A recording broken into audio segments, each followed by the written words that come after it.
The moment my daughter Victoria slammed the door in my face, telling me I'd never see my grandchildren again, something inside me finally broke. For 45 years, I'd been the one who bent, who compromised, who sacrificed. But standing there, on her porch in the rain, watching the door close on my grandchildren's faces pressed against the window, I decided this would be the last time anyone walked over Eleanor Jenkins. Before we jump back in, tell us where you're tuning in from, and if this story touches you, make sure you're subscribed, because tomorrow, I've saved something extra special for you. I was barely 20 when I had Victoria. Her father, Matthew, and I were high school sweethearts who married too young, dreaming of building something beautiful together. I still remember how tiny she felt in my arms that first day, how her fingers wrapped around mine with surprising strength. In that moment, I silently promised her everything, every opportunity, every advantage I never had growing up. My own childhood had been marked by instability. My mother worked 3 jobs after my father left, and we moved constantly, chasing affordable rent across 5 different states. I grew up knowing the particular shame of free lunch programs and secondhand clothes. I swore Victoria would never know that feeling. When Victoria was 3, Matthew's small construction business hit hard times during the recession. Bills piled up, and the tension in our home became unbearable. One morning, I discovered he'd cleared out our joint savings account, $4,300, every penny we had, and disappeared. The note he left simply read, "I can't do this anymore. I'm sorry." Suddenly, I was 23 with a toddler, no money, and an eviction notice. That's when I made my first major sacrifice. I dropped out of college, just 2 semesters shy of my teaching degree. My mother offered to let us move in with her, but her 1-bedroom apartment in Chicago wasn't big enough for 3 people. Instead, I took Victoria to Maplewood, a small town where housing was cheap, and found work as an administrative assistant at Westridge Academy, a private elementary school. The salary barely covered our needs, but the position came with a crucial benefit: a significant discount on tuition. Victoria could attend a prestigious school that would otherwise be completely out of reach for us. The headmistress, Mrs. Abernathy, took a particular interest in me. She was a stern, imposing woman in her 60s with steel gray hair and piercing blue eyes, but beneath her formal exterior lay unexpected kindness. "You have potential, Eleanor," she told me one afternoon, finding me crying in the supply closet. After Victoria had been invited to a classmate's birthday at an expensive horseback riding camp we couldn't afford. Life has dealt you difficult cards, but how you play them will determine everything. Over the next 15 years, I worked tirelessly at Westridge. I started as a receptionist, but gradually took on additional responsibilities: organizing events, managing enrollment, coordinating with teachers, even filling in as a substitute when needed. Mrs. Abernathy became my mentor, teaching me every aspect of running the school. My salary improved modestly, but we still lived frugally in our small 2-bedroom apartment. Victoria thrived at Westridge. She was bright, popular, and ambitious. Everything I'd hoped she would become. When she was accepted to Princeton with a partial scholarship, I felt vindicated. Every sacrifice had been worth it, but I still couldn't afford the remaining tuition. That's when I made my second major sacrifice. I sold my mother's house after she passed away. She'd managed to buy a small home just before her retirement, and it was meant to be my inheritance, my safety net. Instead, I liquidated it to fund Victoria's education. "Mom, are you sure?" Victoria had asked, her acceptance letter still clutched in her hand. "That's all you have." "I'm sure," I said, hugging her tightly. "This is your future. Nothing is more important." At Princeton, Victoria met James Harrington, the son of a banking executive. Handsome, charismatic, and born into privilege, James represented everything Victoria aspired to: stability, social status, affluence. I was genuinely happy for her when they got engaged during their senior year, even as I noticed subtle changes in my daughter. Her phone calls became less frequent, her visits home shorter. She began making comments about our apartment, our furniture, even the way I dressed. "Mom, you should really update your wardrobe," she said during one holiday visit. "These clothes make you look older than you are." I didn't tell her that I still shopped at thrift stores, that I'd been making payments on her student loans in secret, determined she would graduate debt-free. After their graduation, Victoria and James married in a lavish ceremony that his parents insisted on hosting at their country club. I felt painfully out of place among the Harringtons' wealthy friends, aware of my discount store dress and costume jewelry. Victoria introduced me briefly to her new in-laws, then spent the remainder of the evening circulating among James's connections. "Eleanor," Mrs. Harrington said when we were momentarily alone, her eyes assessing me over her champagne glass. "Victoria, tells us you work at some little school?" "Westridge Academy," I said. "I've been there for almost 20 years now." "How dedicated," she replied, her tone making the word sound like a character flaw. "Though I imagine the pay is dreadful. If you ever need help—" "I'm quite comfortable, thank you," I interrupted, mustering my dignity. She smiled thinly. "Of course you are." As Victoria and James settled into married life in their upscale neighborhood, I saw her less and less. When she announced her first pregnancy, I was overjoyed. A grandchild, a new chapter, a chance to heal the growing distance between us. Emma was born on a crisp October morning. I took an unpaid leave from work to help during those first few weeks, cooking, cleaning, and caring for the baby while Victoria recovered. But rather than bringing us closer, this time revealed just how far apart we'd grown. "Mom, you're not sterilizing the bottles properly," Victoria scolded one evening. "And please don't use those old swaddling techniques. We follow the Harrington method now." The Harrington method, I would learn, referred to the parenting philosophy espoused by James's mother, who had published a self-help book on the subject.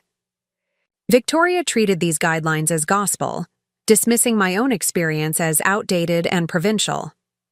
When my leave ended, Victoria hired a professional nanny, a young woman with a degree in early childhood development and an impressive resume. I was relegated to occasional weekend visits, where I watched from the sidelines as my granddaughter grew. 2 years later, Victoria had twins, Olivia and Alexander. I again offered to help, but Victoria gently declined. "The nanny has it covered, Mom. Besides, you need to focus on work. Aren't you trying to save for retirement?" I was indeed. At 62, I should have been preparing to step back from full-time work, but my finances had never recovered from funding Victoria's education. Each month, I put aside a small amount, knowing it wouldn't be nearly enough. What Victoria didn't know was that Mrs. Abernathy had passed away 3 years earlier, leaving behind a remarkable gift. For 2 decades, she had been quietly investing on my behalf, building a fund that had grown to nearly $7 million, and she had named me as her successor, not just to this fortune, but to ownership of Westridge Academy itself. "Eleanor has been the heart of this institution," her will stated. "She understands what Westridge truly means to this community, and I trust her to carry its legacy forward." When the lawyers informed me, I was stunned. Mrs. Abernathy had always lived modestly, giving no indication of her substantial wealth. I learned she had inherited a chemical patent from her late husband that had generated millions over decades.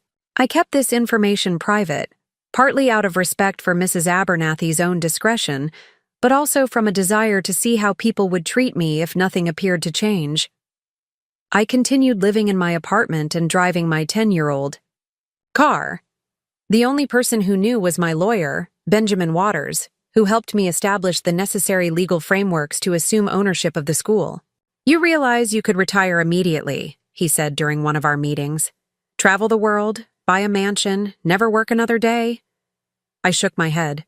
The school is Mrs. Abernathy's legacy. I won't abandon it. What I didn't say was that my modest lifestyle had become a habit, a comfort. Without Victoria and her family, my work at Westridge was the center of my life.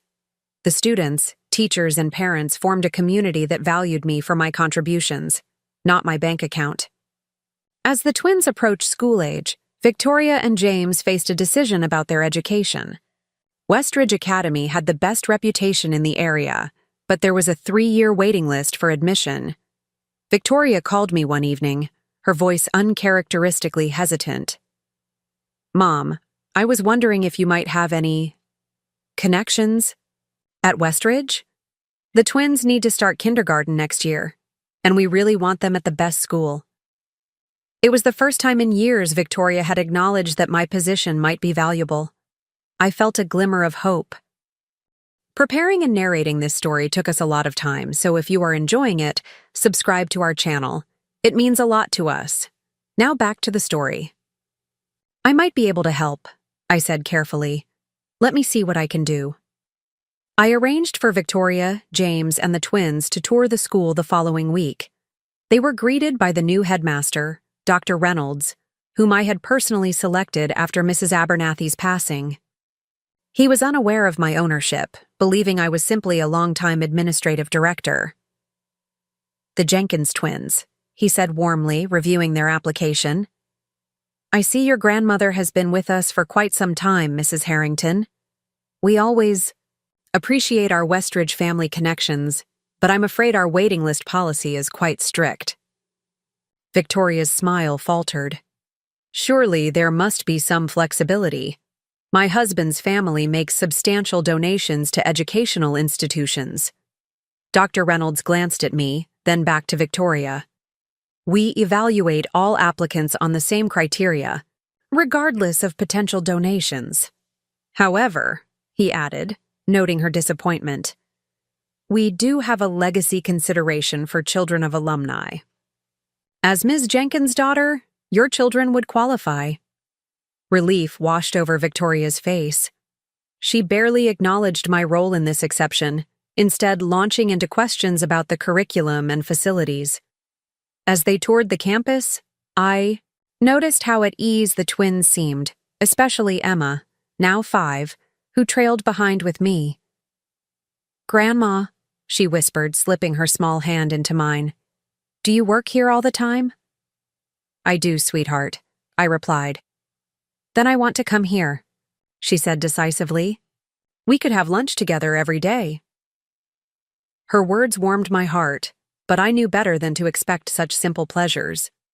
Victoria and James lived by a carefully orchestrated schedule, and spontaneous grandmother-granddaughter lunches wouldn't fit their plan. The twins and Emma were enrolled at Westridge the following semester. I deliberately kept my distance during school hours, respecting that this was their space. Occasionally, I would glimpse them on the playground or in the hallways, and they would wave excitedly. These small moments sustained me. For nearly 2 years, we settled into a comfortable rhythm.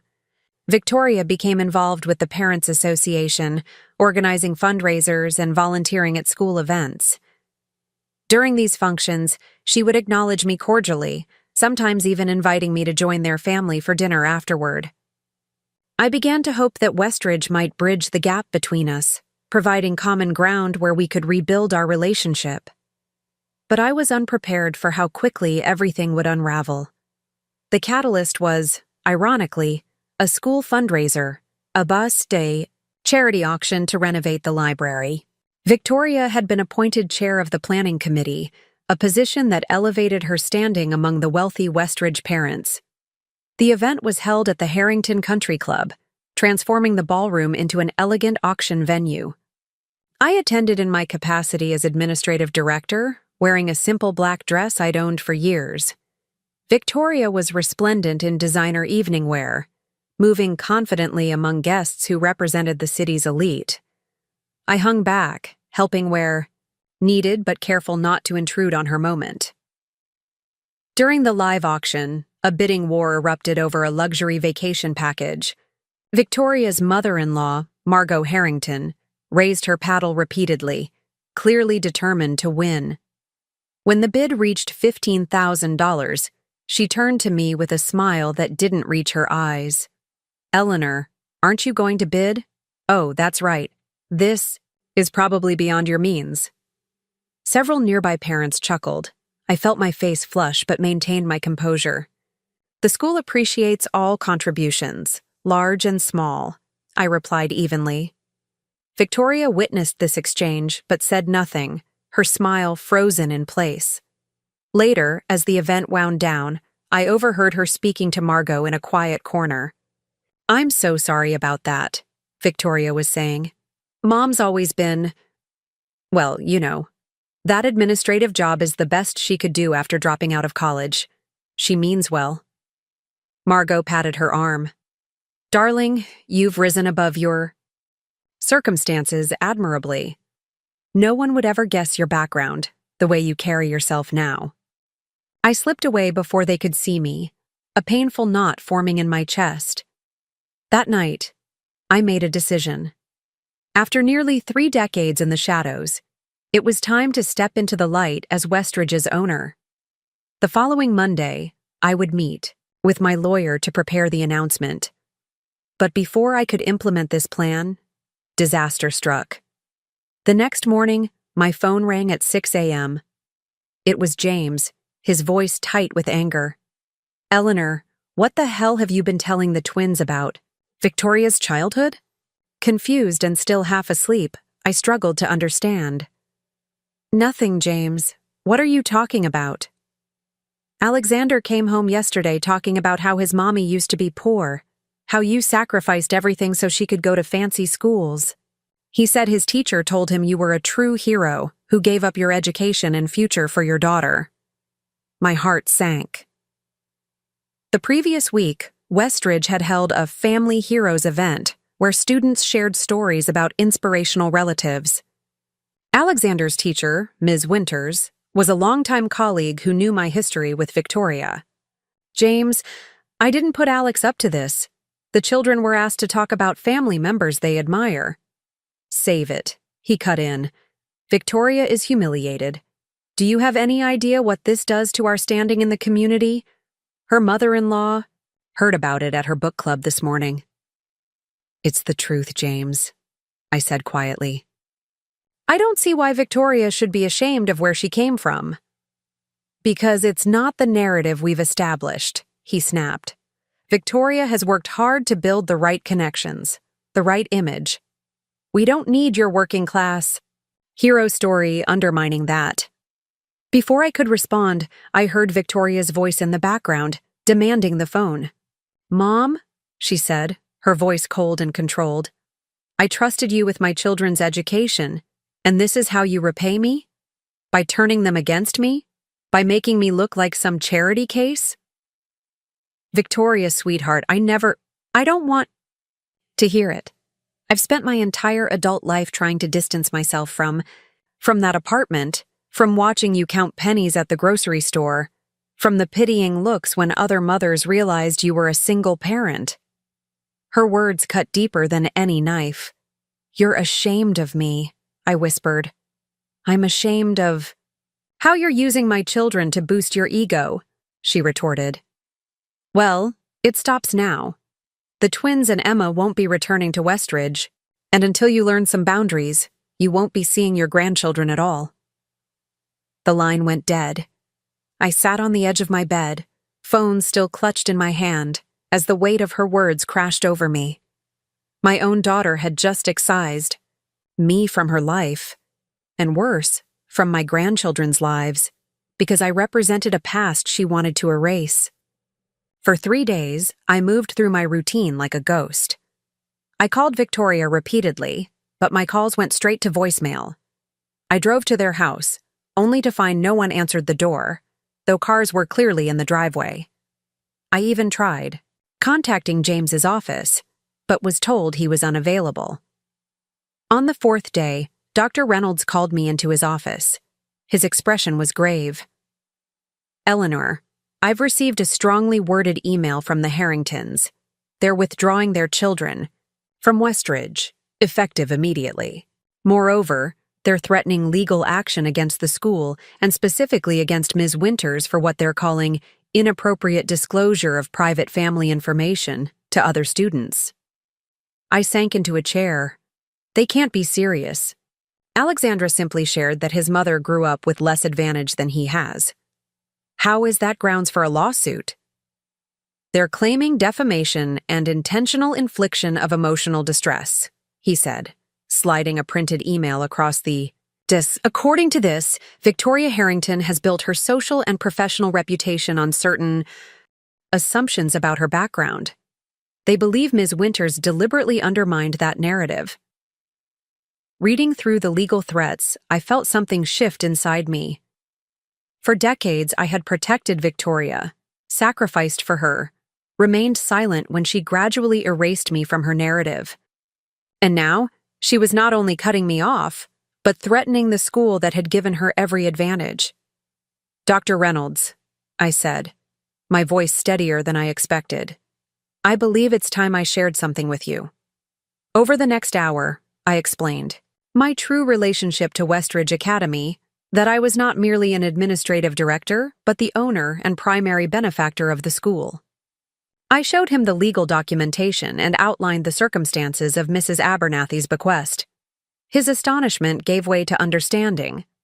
So all these years, you've allowed everyone to believe you were just an employee? Even your own family? I wanted to be valued for my contributions, not my bank account, I explained. And frankly, I wasn't ready for how it might change people's perceptions. And now, I took a deep breath.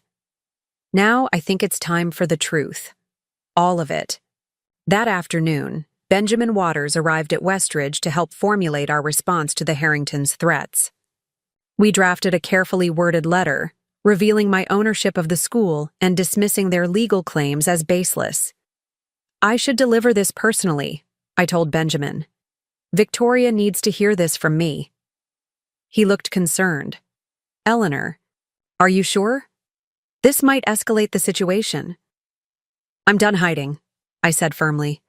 For 30 years, I've lived in the shadows to protect Victoria's pride. Look where that's gotten me. With the letter in hand, I drove to the Harrington residence. This time, when no one answered the doorbell, I didn't retreat. Instead, I sat on the front steps, prepared to wait as long as necessary. After 20 minutes, the door finally opened. Victoria stood there, her expression a mixture of anger and surprise. Mom, what are you doing? I told you we need space. Space is one thing, I replied, standing up. Threatening legal action against people who have only ever supported you is another. She glanced nervously at the neighboring houses. You shouldn't be here. If you don't leave, I'll have to call. The police? I finished for her. Go ahead. I'm sure they'd be interested to hear how you're planning to sue a school for allowing a child to express admiration for his grandmother. Victoria's composure cracked slightly. You don't understand what's at stake here. James's mother is on the board of the country club, the symphony, the children's hospital. Our social standing affects everything. The twins' future connections, James's business prospects. I can't have people looking at me like what, Victoria? Like someone who overcame challenges? Like someone whose mother worked herself to the bone to give her every advantage? What exactly are you ashamed of? I'm not having this conversation on my front porch, she hissed, then reluctantly stepped aside. 5 minutes. Inside, the house was immaculate, a showcase of wealth and taste. Photos of the children lined the hallway, but I noticed none included me. We entered the living room, where James was working on a laptop. He closed it immediately, his expression hardening, when he saw me. Victoria, I thought we agreed. It's fine, she interrupted. Mom was just leaving after she says whatever she came to say. I handed her the letter. This is the official response from Westridge Academy to your legal threats. I suggest you read it carefully. Victoria tore open the envelope and skimmed the contents, her face paling with each paragraph. When she reached the revelation about my ownership, she looked up, disbelief written across her features. "This can't be real," she whispered. You own Westridge? The entire school?" James snatched the letter from her hands, his eyes widening as he read. $7 million? Your mother has been sitting on a $7 million fortune while we've been paying full tuition?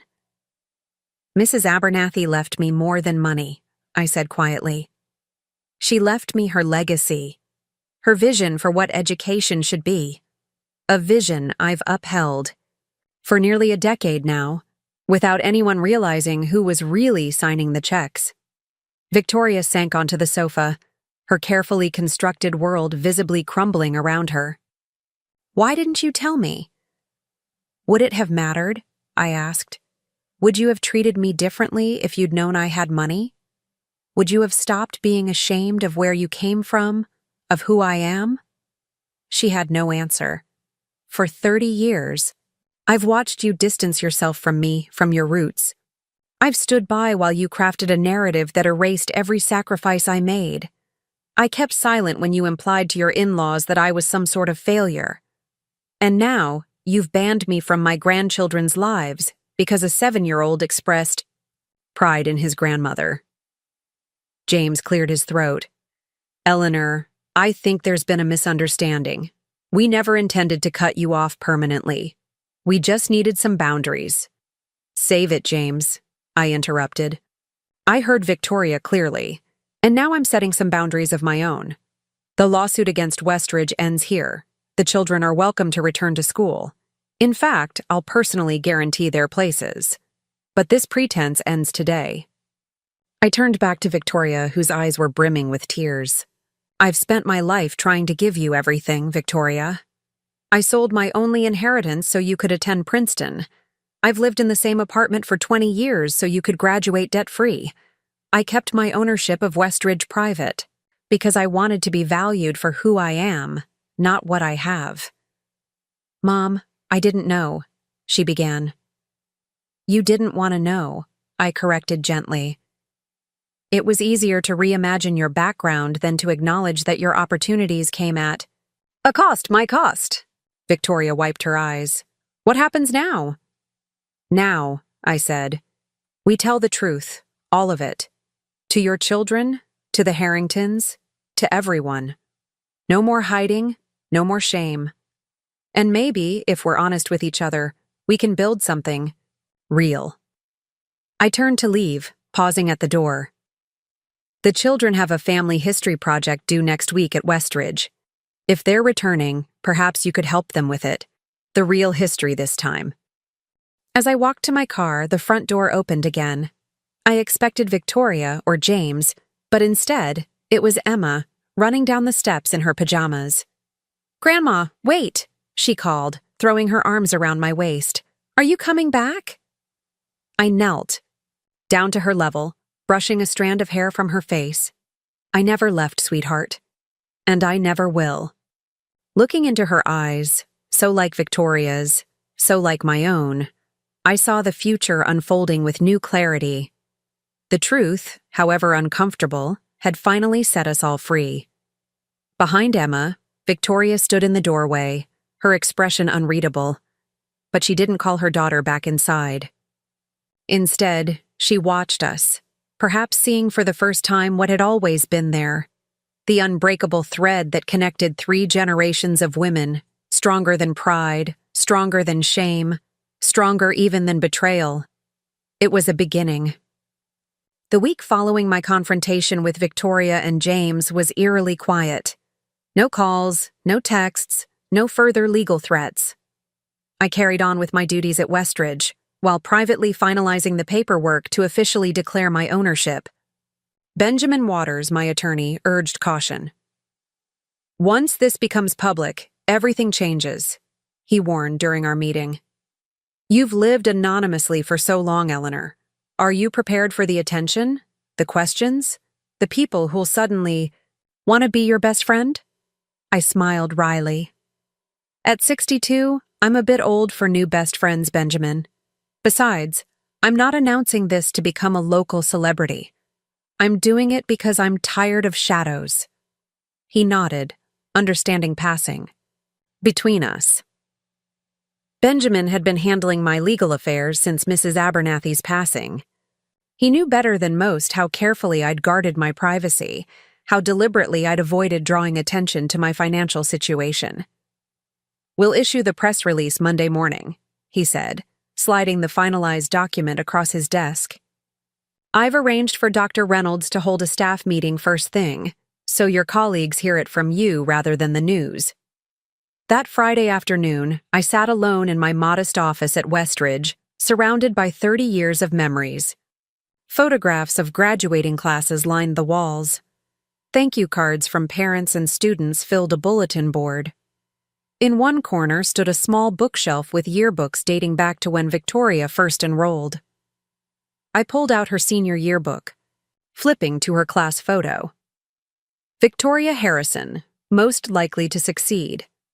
Her smile was confident, radiant with possibility.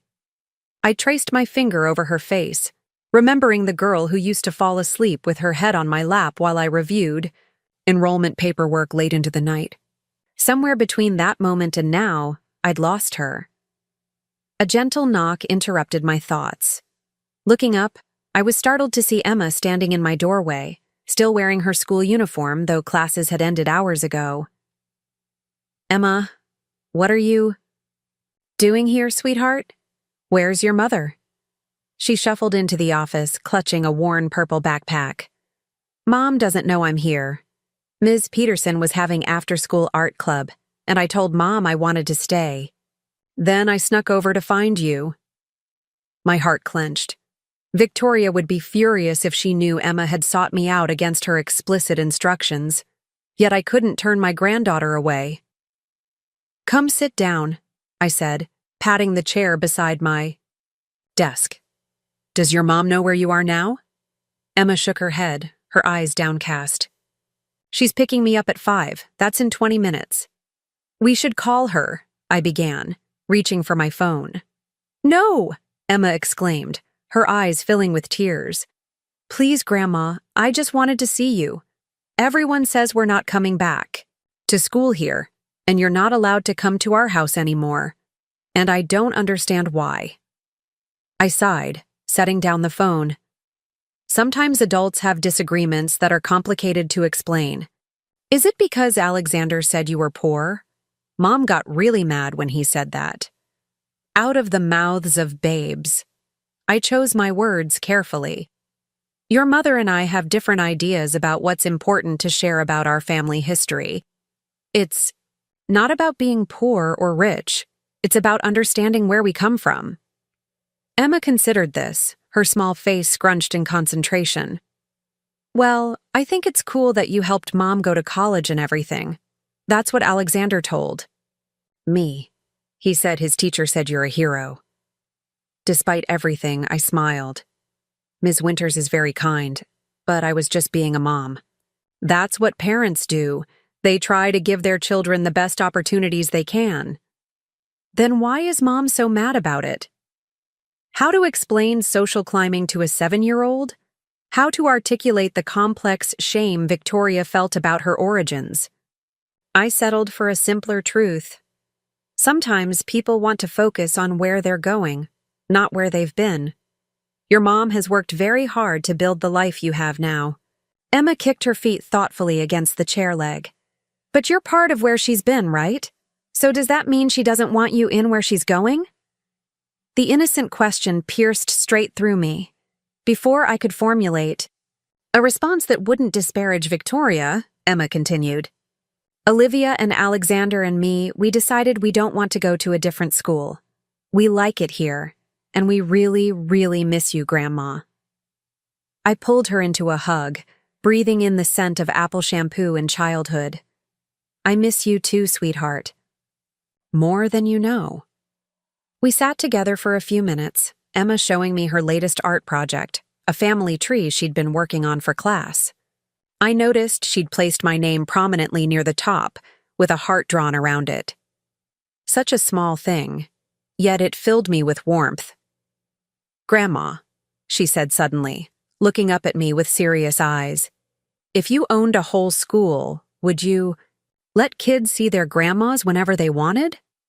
I blinked, taken aback by how close her hypothetical struck to reality. "I suppose I would, yes." She nodded solemnly. "That's what I thought. Grown-ups should be more sensible." A buzz from my phone interrupted us. A text from the front office. "Victoria Harrington has arrived early to pick up Emma Peterson. She's quite agitated, saying Emma isn't at art club." My stomach dropped. "Emma, we need to get you to the front office right away. Your mom is here looking for you." Her lower lip trembled. "Am I in trouble?" "Let me handle it," I assured her, taking her hand. "Just remember that your mom loves you very much, even when she's upset." We walked quickly through the empty corridors, Emma's small hand clutching mine tightly. As we rounded the corner, to the reception area, I spotted Victoria pacing frantically, her phone pressed to her ear. "Search the entire campus if necessary," she was saying. "My daughter is 7 years old. She can't just vanish." She turned, seeing us, and her face transformed from panic to fury in an instant. She ended her call and strode toward us, high heels clicking aggressively against the tile floor. "Emma Catherine Harrington, do you have any idea how worried I've been? The art teacher said you never showed up to her class." Emma shrank against my side. "I'm sorry, Mom. I just wanted to see Grandma." Victoria's gaze snapped to me, her eyes narrowing. "So you've been with her this whole time? After I explicitly told you?" "Victoria," I interrupted firmly. "Emma sought me out on her own. The moment I realized you didn't know where she was, I was bringing her to find you." "Don't," she hissed, grabbing Emma's wrist and pulling her. "Away from me. Don't you dare act like you're being reasonable now. You've been undermining me at every turn." "That's not true, and you know it." "Isn't it? First you allow that teacher to turn my children against me with stories about my difficult upbringing. Then you encourage Emma to disobey me by coming to see you behind my back." "Mom, ow," Emma whimpered. "You're squeezing too hard." Victoria immediately loosened her grip but maintained her stern expression. "We're going home now, Emma. Say goodbye." Emma looked up at me, tears welling in her eyes. "Bye, Grandma." "Goodbye, sweetheart," I said softly. "Remember what I told you." As Victoria marched Emma toward the exit, I called after her. "Victoria, please, this doesn't have to be this way. Whatever issues are between us, don't let them affect the children." She paused at the door, her back rigid. Without turning around, she replied coldly, "You'll be hearing from our attorney. We're filing for a restraining order." After they left, I sank into one of the reception area chairs, trembling slightly. A restraining order. My own daughter wanted legal protection from me, as if I were dangerous. The reception secretary, Mrs. Diaz, approached cautiously. "Ms. Jenkins, are you all right?" I nodded mechanically. "Fine, thank you, Rosita. Just a family disagreement." She hesitated, then said gently, "Family is complicated. My mother and I didn't speak for 3 years after my divorce. Now she babysits my children every weekend." "What changed?" I asked. She smiled sadly. "We both finally admitted we were more important to each other than being right." I pondered her words as I drove home that evening. Was that what this conflict with Victoria had become? A battle to be right? Had I been so focused on defending my choices that I'd lost sight of what really mattered? The weekend passed in a blur of preparations for Monday's announcement. Benjamin called twice to confirm details for the press release. Dr. Reynolds emailed the staff meeting agenda for my review.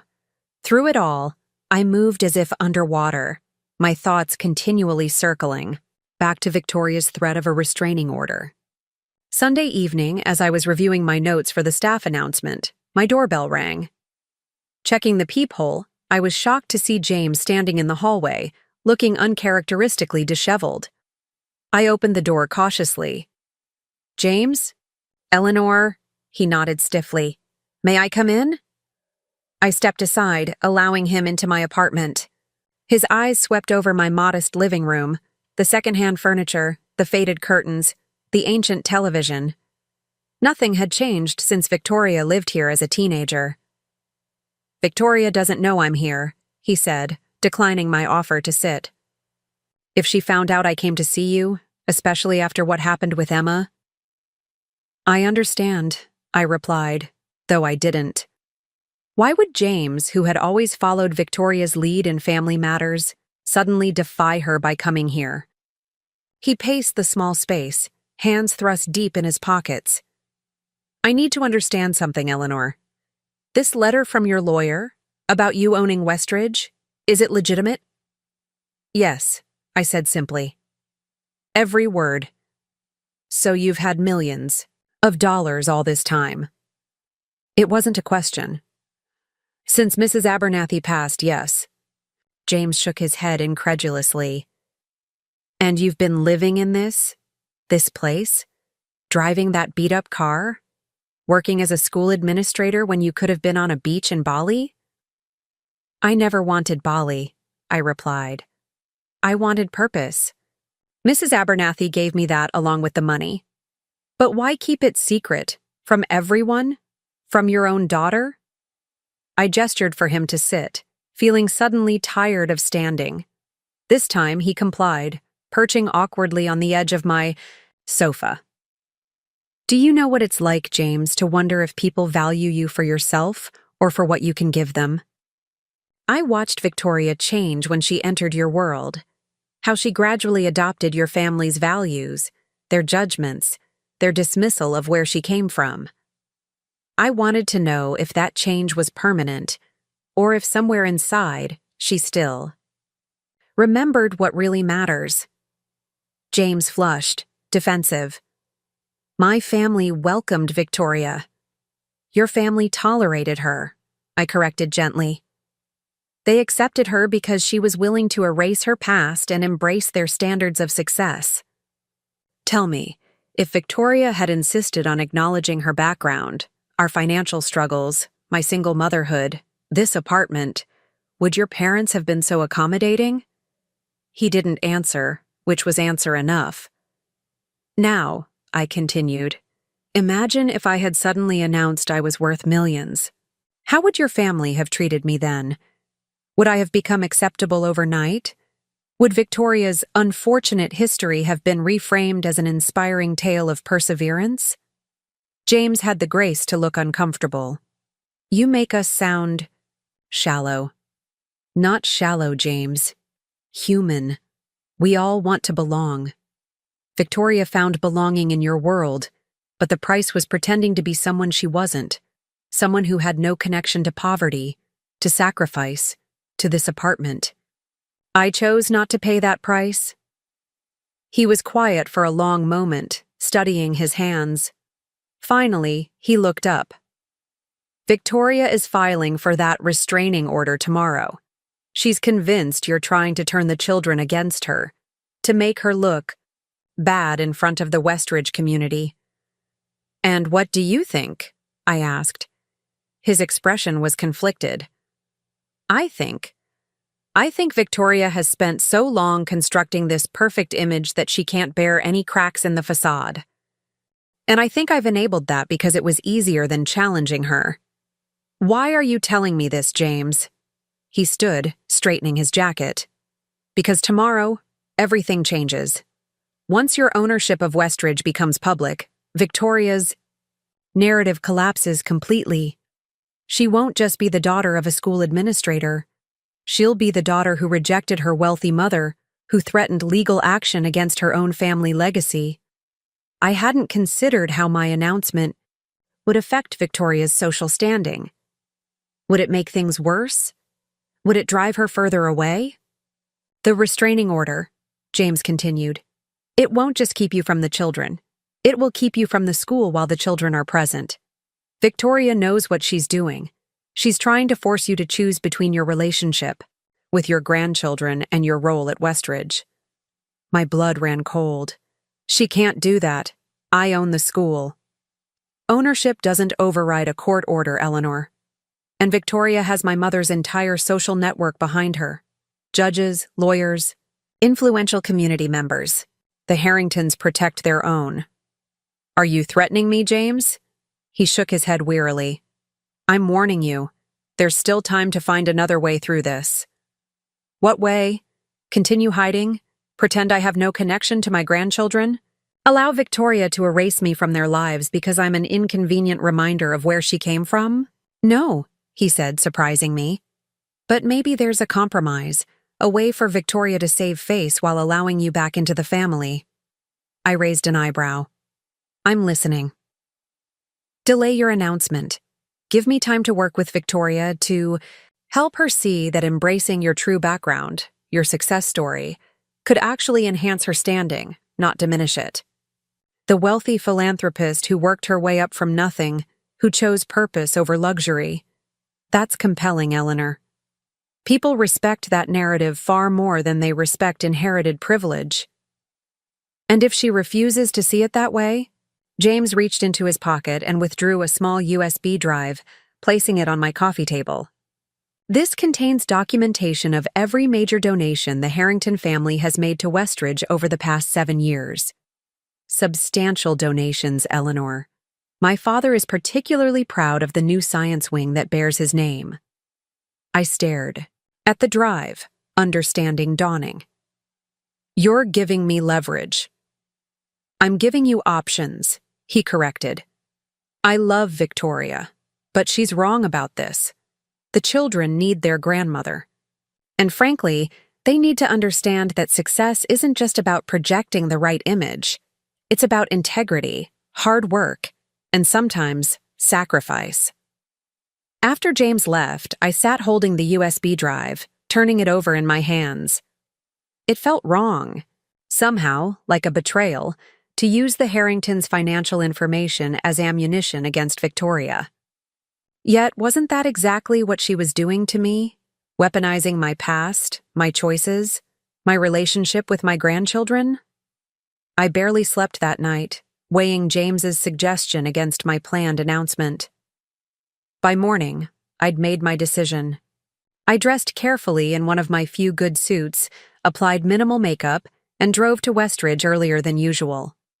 Dr. Reynolds was already in his office, reviewing his notes for the staff meeting. He greeted me warmly, offering coffee and a sympathetic smile. Big day, he said. Nervous? A bit, I admitted. But it's time. As faculty and staff began gathering in the conference room, I felt a strange calm settle over me. Whatever happened next, I would face it honestly. No more shadows, no more half-truths.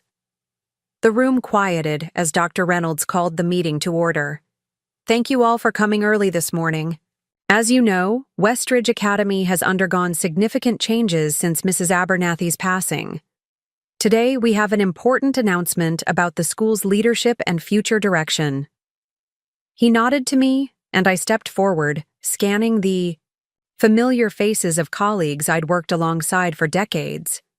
Ms. Winters, Alexander's teacher, gave me an encouraging smile, unaware of the storm her innocent class project had unleashed. For nearly 30 years, I began, I've had the privilege of serving Westridge Academy in various capacities, from receptionist to administrative director. What many of you don't know is that when Mrs. Abernathy passed away 8 years ago, she named me as her successor, not just as an administrator, but as the owner of Westridge Academy itself. A ripple of surprised murmurs swept through the room. Ms. Diaz, the receptionist who had comforted me after Victoria's visit, gasped audibly. Mrs. Abernathy believed in me when I was a young single mother struggling to provide for my daughter. She created opportunities for me when others saw only limitations. When she ultimately entrusted me with her legacy, I chose to honor that gift by continuing her work quietly, without drawing attention to my changed circumstances. I paused, making eye contact with various staff members. Today, that changes. Effective immediately, I am formally assuming my role as owner and chairperson of Westridge Academy's Board of Trustees. Dr. Reynolds will continue as headmaster, with my full support and confidence." The room erupted in applause, faces showing various degrees of shock, delight, and confusion. Dr. Reynolds stepped forward again, distributing copies of the press release that would be going out later that morning. As the meeting continued with logistical details, my phone vibrated in my pocket. A text from Benjamin. "Harrington lawyers just filed. Emergency hearing scheduled for 2 p.m. today." They'd moved faster than expected. Victoria wasn't waiting to see what I would do. She was striking first. I excused myself from the meeting, stepping into the hallway to call Benjamin. "How bad is it?" I asked without preamble. "Not good," he replied. "They're claiming emotional distress to the children, alleging you've engaged in a pattern of undermining Victoria's parental authority, and asking for a temporary restraining order pending a full hearing. Can they get it?" "The temporary order? Possibly. The judge assigned to the case plays golf with William Harrington." Of course he did. James had warned me about this. The Harrington Network, the influence they wielded in our community. "What are our options?" Benjamin hesitated. "Counterfile, obviously. We have a strong case. There's no documented history of conflict between you and Victoria. No evidence you've ever been anything but beneficial to the children's welfare. But Eleanor, this gets ugly fast. Family court is brutal, and everything becomes public record." I closed my eyes, leaning against the wall. In a few hours, my ownership of Westridge would be common knowledge. Shortly after, my family's private conflict would become courthouse gossip. Victoria and I would be formally adversaries, our relationship dissected by judges and lawyers. "There has to be another way," I murmured. "If you want my honest opinion," Benjamin said gently, "the best solution would be to resolve this privately, before the hearing. Once the court gets involved, positions harden, and reconciliation becomes much more difficult." I thanked him and ended the call, my mind racing. Resolve this privately?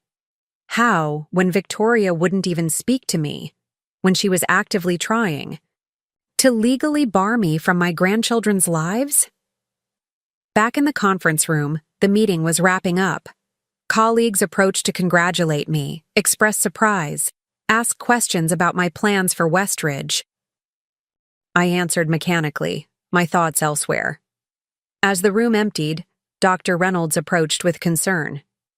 "Eleanor, is everything all right? You seem distracted."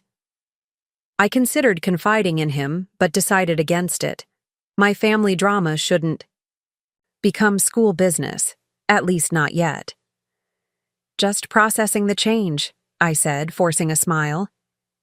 "It's been my secret for so long. It feels strange to have it in the open." He nodded understandingly. "Well, for what it's worth, I think Mrs. Abernathy would be proud. You've honored her vision while creating your own legacy here." His words sparked something in me. A memory of one of Mrs. Abernathy's favorite sayings. "Education isn't just about what we learn in classrooms, Eleanor. It's about what we learn from living." What lesson was I teaching my grandchildren through this conflict? What were Victoria and I modeling about family, about conflict resolution, about grace? I checked my watch. The press release would go out in 30 minutes. The court hearing was in 5 hours. In between, my life, and Victoria's, would irrevocably change. Making a sudden decision, I pulled out my phone and called James. "I need to see Victoria," I said when he answered. "Before the press release, before the hearing, just the two of us." "She won't agree to that," he replied. "Tell her I'll cancel the announcement. Tell her I'll sign whatever she wants regarding Westridge. Tell her." I paused, swallowing hard. "Tell her I'll give her what she's always wanted, freedom from her past. But I need to see her first, one last time." There was a long silence. "I'll try," he finally said.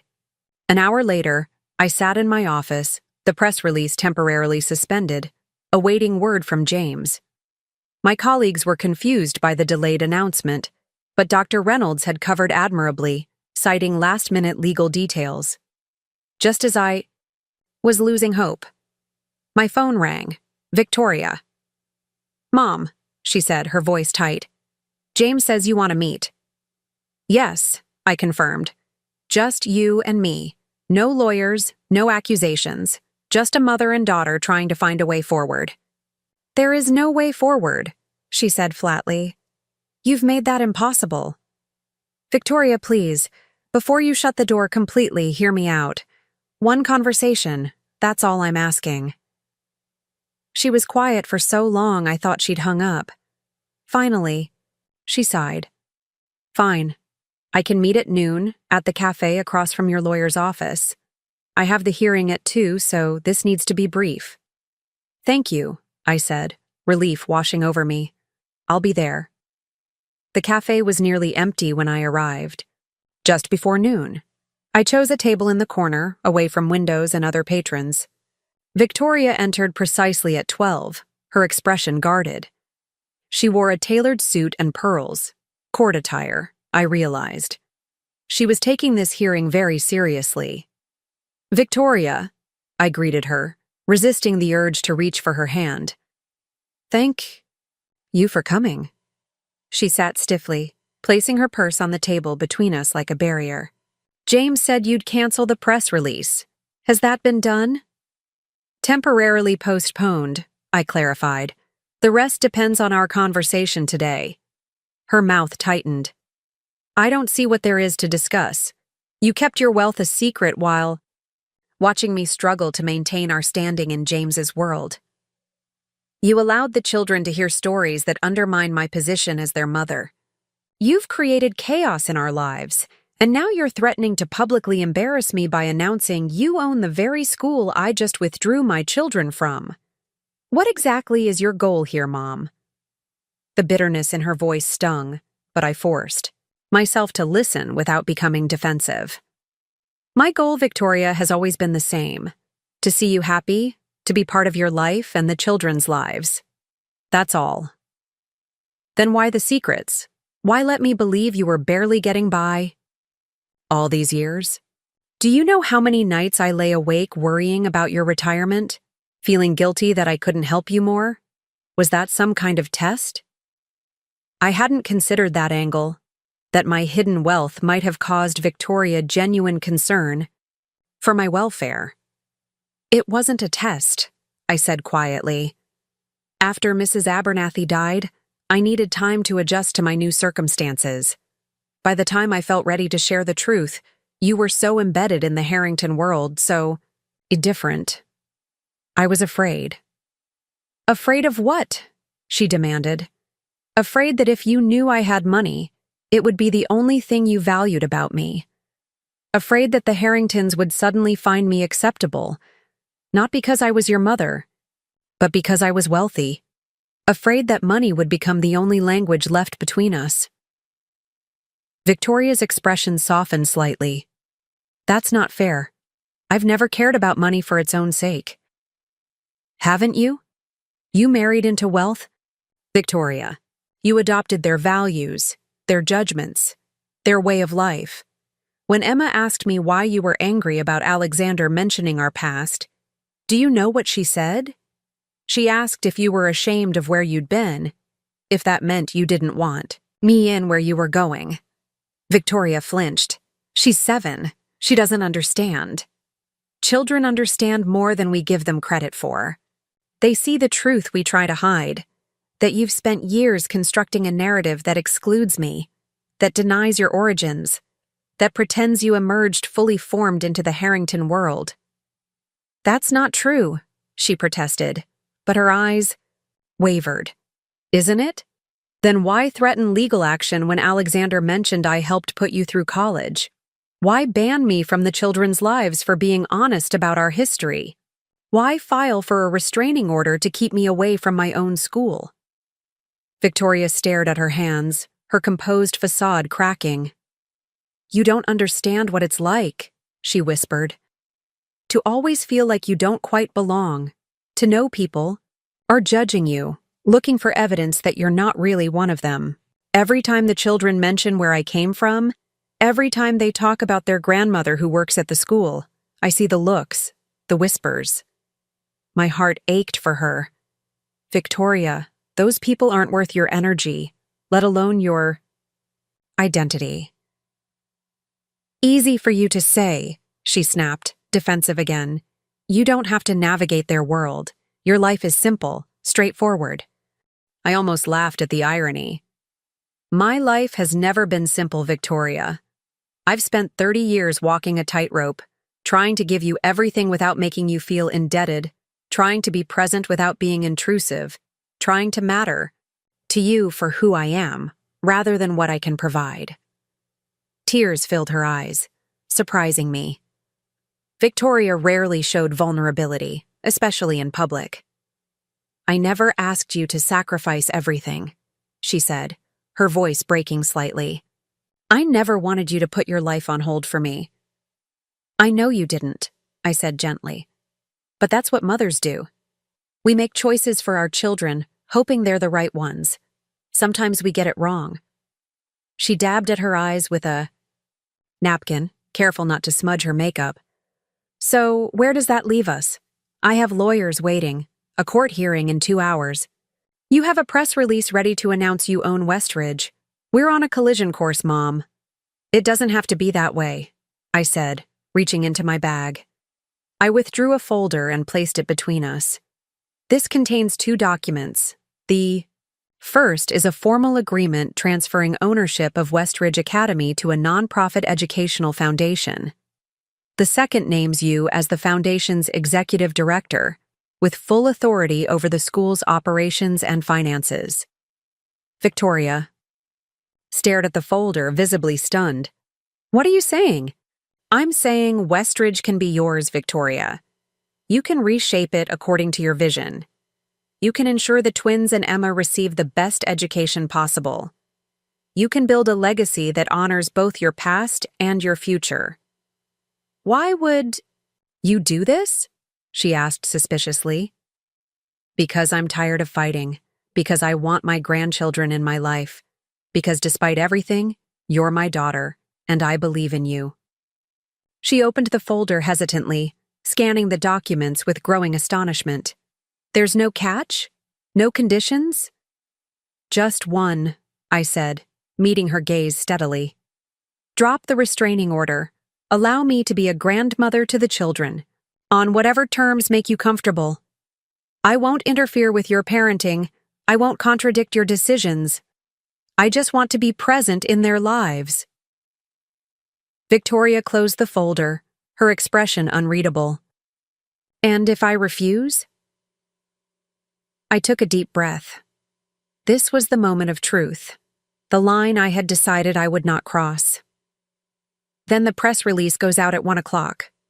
By the time we reach the courthouse, everyone in this town will know that you're seeking to legally bar your mother, the owner of Westridge Academy, the woman who sacrificed everything to give you opportunities, from seeing her grandchildren. You're blackmailing me, she said, her voice hollow.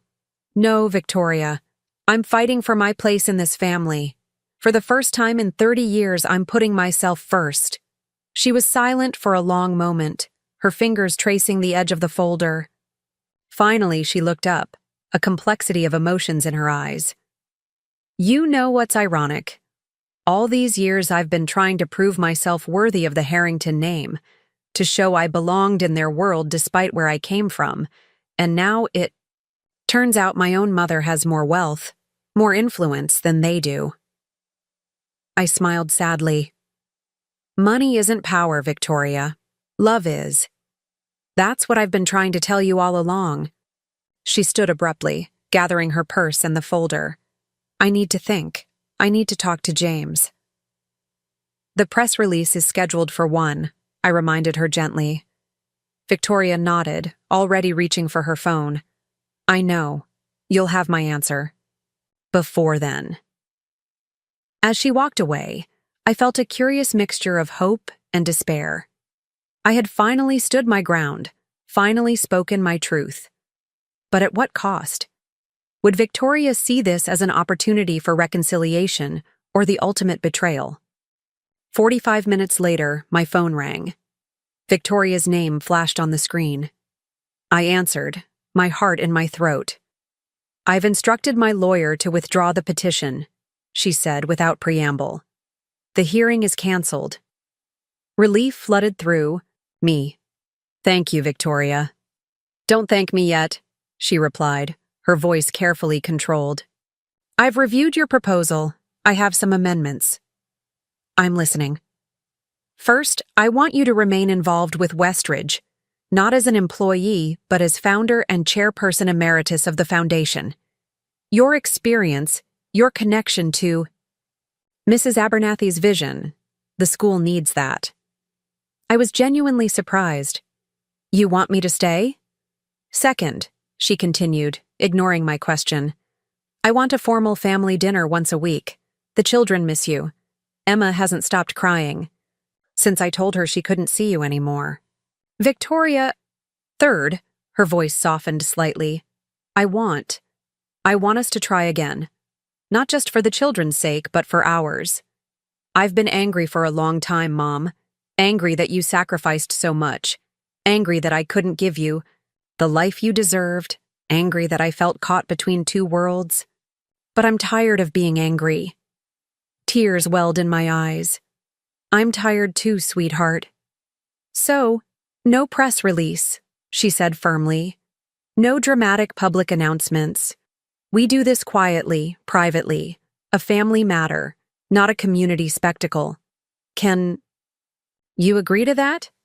"Yes," I said without hesitation. "That's all I ever wanted." There was a pause. Then Victoria added, almost tentatively, "The Harringtons are hosting a benefit for children's literacy next month. As the new executive director of the Westridge Foundation, I'd need to attend. Would you consider coming as my guest?" I understood what she was offering, a public reconciliation, an acknowledgement of our connection in front of the very people she'd once hidden me from. "I'd be honored," I said simply. "Good," she replied, her businesslike tone returning. "I'll have my assistant send you the details. And Mom?" "Yes?" "Wear something nice. Not that beige suit you've had since I was in high school." I laughed, recognizing the olive branch for what it was. "I think I can manage that." After we hung up, I sat for a long moment, absorbing the magnitude of what had just happened. The restraining order was withdrawn. Victoria had accepted my offer, with revisions that suggested she wanted me in her life, not just the children's. For the first time in years, I felt a glimmer of hope that we might find our way back to each other. I called Benjamin to relay the developments, then Dr. Reynolds to cancel the press release permanently. As I was leaving the cafe, my phone chimed with a text from Victoria. "Emma wants to know if you'll come over for dinner tonight. Can you make it?" I smiled, typing my response with suddenly trembling fingers. "I'll be there. Tell her Grandma can't wait to see her." Outside, the spring afternoon was unexpectedly beautiful, cherry blossoms dotting the trees, sunlight warming the pavement. As I walked to my car, I thought about Mrs. Abernathy, about the legacy she had entrusted to me, about the lessons I had learned through this painful journey. Sometimes the greatest power lies not in what we possess, but in what we're willing to give away. Sometimes the most important truth is the one we've been afraid to speak. And sometimes the path back to family lies through letting go of the very things we thought we needed to hold on to. Victoria and I had a long road ahead. Years of misunderstandings and hurt feelings to navigate, new boundaries to establish, a relationship to rebuild. But for the first time, I believed we would walk that road together, side by side rather, than worlds apart. That evening, I stood on Victoria's doorstep with a small bouquet of daisies, Emma's favorite, and a nervous flutter in my stomach that reminded me of first dates and job interviews. The door swung open before I could ring the bell, and Emma launched herself into my arms. Grandma, you came!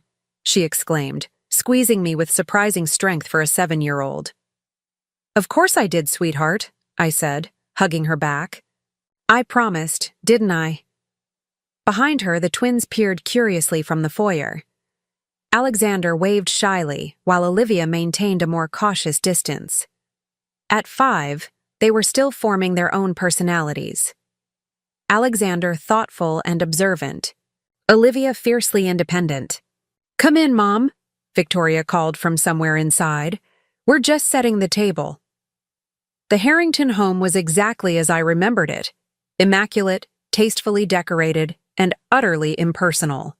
The kind of house featured in design magazines, where everything matched perfectly, but revealed nothing about the people who lived there.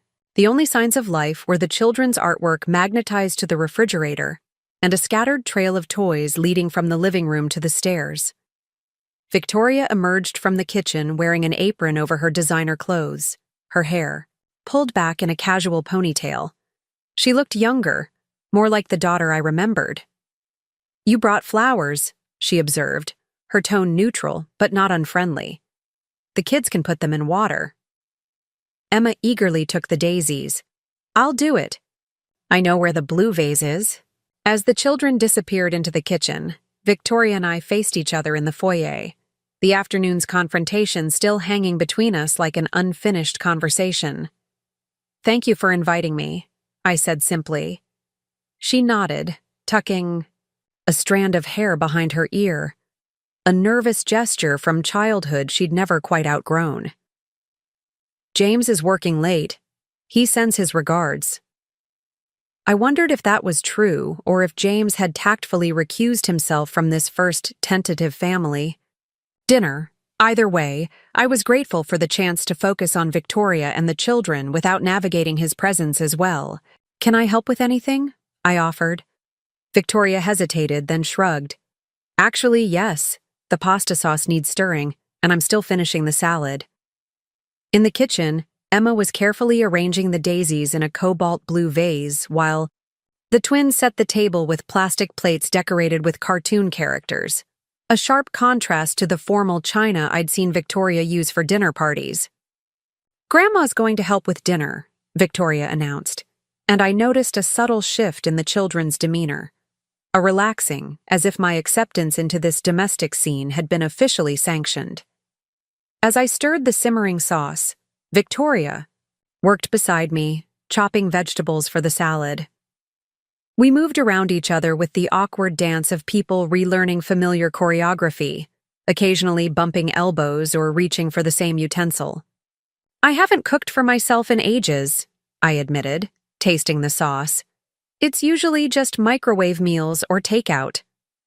Victoria frowned. That's not healthy, Mom, especially at your age. My age? I laughed.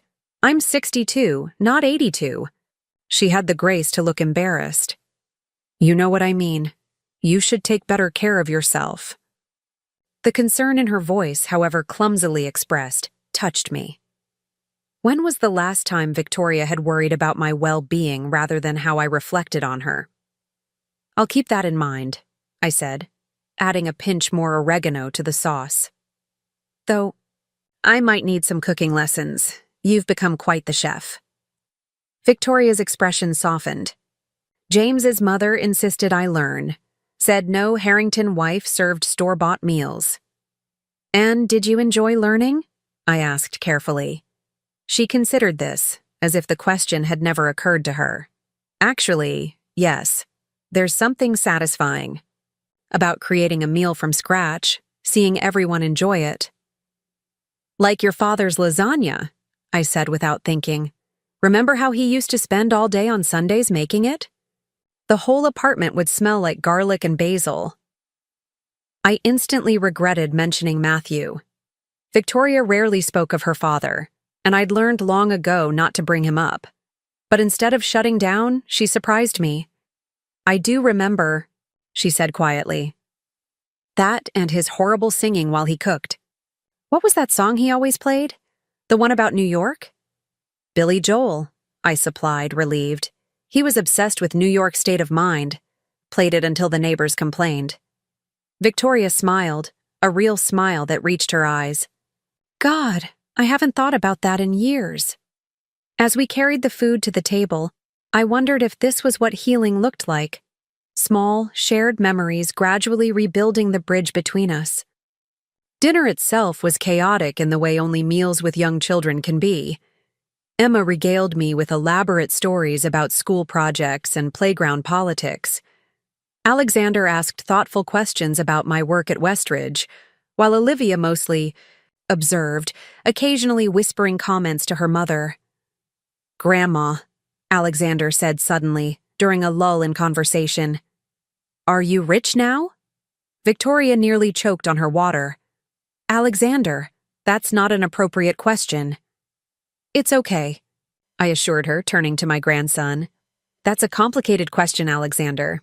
I have more money than I used to, but that doesn't necessarily make someone rich."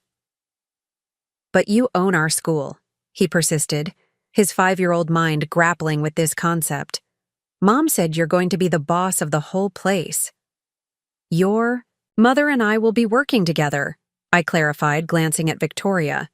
"She'll be running the foundation that owns the school, and I'll be helping." "So you're both bosses," Emma concluded logically. "That's good. Mom's really good at being the boss." Victoria laughed, tension easing from her shoulders. "Thank you for that ringing endorsement, Emma." "Will you still work at the front desk?" Alexander asked me. "I like seeing you when we come in." The innocent question hung in the air. Victoria and I hadn't discussed specifics about my future role at Westridge. Would I maintain my daily presence or transition to a more behind-the-scenes position? "We haven't worked out all the details yet," Victoria answered before I could, her tone deliberately light. "But Grandma will definitely still be at Westridge." After dinner, Victoria suggested I help Emma with her homework while she supervised the twins' bath time. It was such a normal, domestic arrangement that I felt a lump form in my throat as I followed Emma to the study. "I have to read 20 minutes every night," she explained, selecting a book from a neatly organized shelf. "Mom usually times me, but I bet you won't make me stop if we go over." I smiled at her shrewd assessment. "Let's see how it goes." As Emma read aloud, occasionally asking for help with challenging words, I glanced around the study. Unlike the rest of the house, this room felt lived in, with books stacked on surfaces and children's artwork framed on the walls. On the desk sat several photographs, Victoria and James on their wedding day, the twins as infants, Emma losing her first tooth. And there, almost hidden behind a stack of files, was a photo I'd never seen before. Victoria at her Princeton graduation, arms wrapped around me, both of us beaming at the camera. I was wearing the beige suit she'd teased me about earlier, my hair still mostly brown then, my face younger but unmistakably proud. That she had kept this photo, displayed it in her private workspace, struck me as more significant than any of our conversations that day. When the children were finally settled, in bed, Victoria and I found ourselves alone in the living room, each nursing a glass of wine. The evening had gone better than I could have hoped, but the fragile peace felt like ice in spring, solid enough to walk on, yet liable to crack under too much pressure. "The children are wonderful," I said, breaking the silence. "You're doing an amazing job with them." Victoria sipped her wine. "It hasn't been easy, especially with the twins. The first 2 years I thought I might lose my mind from exhaustion." "You could have called me," I said quietly. "I would have helped." "I know," she admitted, "but I wanted to prove I could do it on my own. Well, not alone. We had the nanny, but without falling back on your old life," I finished. For her. Without acknowledging where you came from. She didn't deny it. After Princeton, after marrying James, I felt like I'd finally escaped, like I could reinvent myself completely. No more secondhand clothes, no more financial aid forms, No more pitying looks from classmates when they realized I lived in that tiny apartment. The hurt must have shown on my face because Victoria quickly added, "I'm not blaming you, Mom. I know you did your best. But I wanted more for my children. Stability, security, social standing. And you thought I would threaten that?" Victoria stared into her wine glass. "Not intentionally. But every time the children mentioned you, every time they talked about their grandmother who worked at the school office, I could see the questions forming. Why wasn't their grandmother retired? Why didn't she live in a nice house like their other grandparents? It complicated the narrative. "Life is complicated, Victoria," I said gently. "Children understand that better than we think." She sighed. "Maybe. Or maybe I was protecting myself more than them. It's easier to move forward when you're not constantly reminded of the past." "Is that why you pulled away? After college? After the wedding?" "Because I reminded you of a life you wanted. To forget?" The question hung between us, heavier than all our earlier negotiations about Westridge and the foundation. This was the heart of it, the slow, gradual distancing that had culminated in today's confrontation. Victoria set down her glass, her fingers tracing the stem absently. "Partly," she admitted, "but it was also guilt.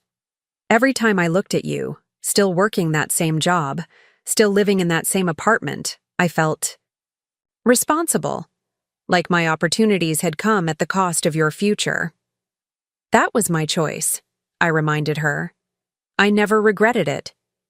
"You should have," she said, suddenly fierce. "You should have demanded more, for yourself, from me. Instead, you just kept sacrificing, kept accepting less than you deserved. It made me angry, Mom. Angry that you wouldn't stand up for yourself. Angry that you made it so easy for me to leave you behind." Her words hit me like a physical blow.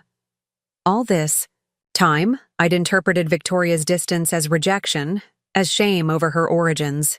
I never considered that it might be rooted in guilt, in anger at my own compliance with being sidelined. "I thought I was respecting your boundaries," I said quietly, "giving you space to build your new life. I never wanted to be a burden." "You weren't a burden," Victoria said, wiping away an unexpected tear. "You were my mother, the only parent who stayed, and I repaid you by gradually erasing you from my life." "Not completely," I countered. "You kept that photo in your study. From your graduation, I saw it tonight." Victoria smiled faintly. "James wanted me to use a different one for the alumni magazine. Just me in my cap and gown, looking appropriately accomplished. But I insisted on the one with you. It was the happiest day of my life until the children were born. I couldn't imagine commemorating it without you there." We sat in silence for a moment, the weight of our confessions settling around us like dust after a storm, uncomfortable, but clearer somehow. "So where do we go from here?" I finally asked. "With the foundation, with Westridge, with us?" Victoria straightened, shifting into the practical, solution-oriented mindset I recognized from her childhood, the determined set of her shoulders when faced with a difficult math problem or a challenging essay. "I've been thinking about the foundation," she began. "The more I consider it, the more I see potential beyond what we initially discussed. Westridge has always been an excellent school, but it's also been exclusive, available primarily to families like the Harringtons, who can afford the tuition. Mrs. Abernathy did establish some scholarships," I pointed out. "A handful," Victoria acknowledged. "But what if we expanded that?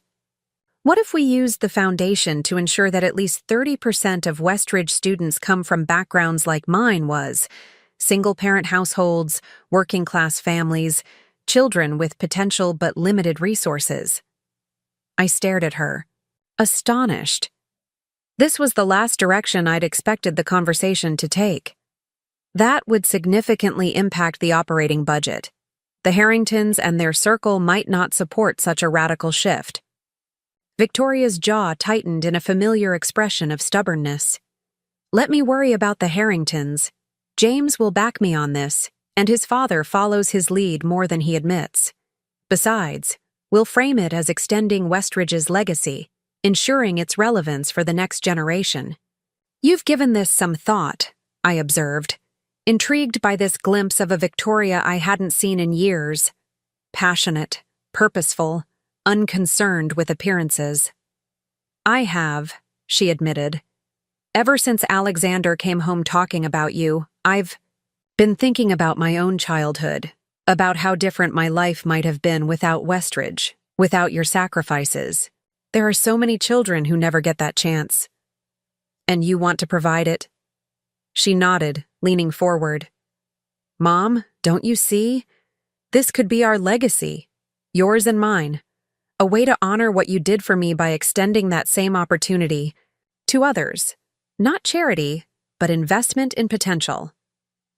The vision she described was compelling, far beyond my own modest hopes for reconciliation. This wasn't just about healing our relationship or securing my place in the children's lives. This was about transforming Westridge itself, making it a vehicle for the kind of opportunity that had changed Victoria's life. Mrs. Abernathy would have loved this idea, I said thoughtfully. She always believed education was the great equalizer. Then let's make it actually equalize, Victoria insisted. Starting with the next enrollment cycle, we'll need to develop criteria for the scholarships, community outreach programs to identify candidates, support systems to ensure these students thrive once admitted. As she outlined her plans, I saw a side of Victoria I'd glimpsed only rarely in recent years. The idealistic, determined young woman who had once written passionate essays about social justice in her Princeton applications. Somewhere beneath the Harrington veneer, that girl still existed. This won't be easy, I cautioned. Change never is, especially in institutions with long traditions.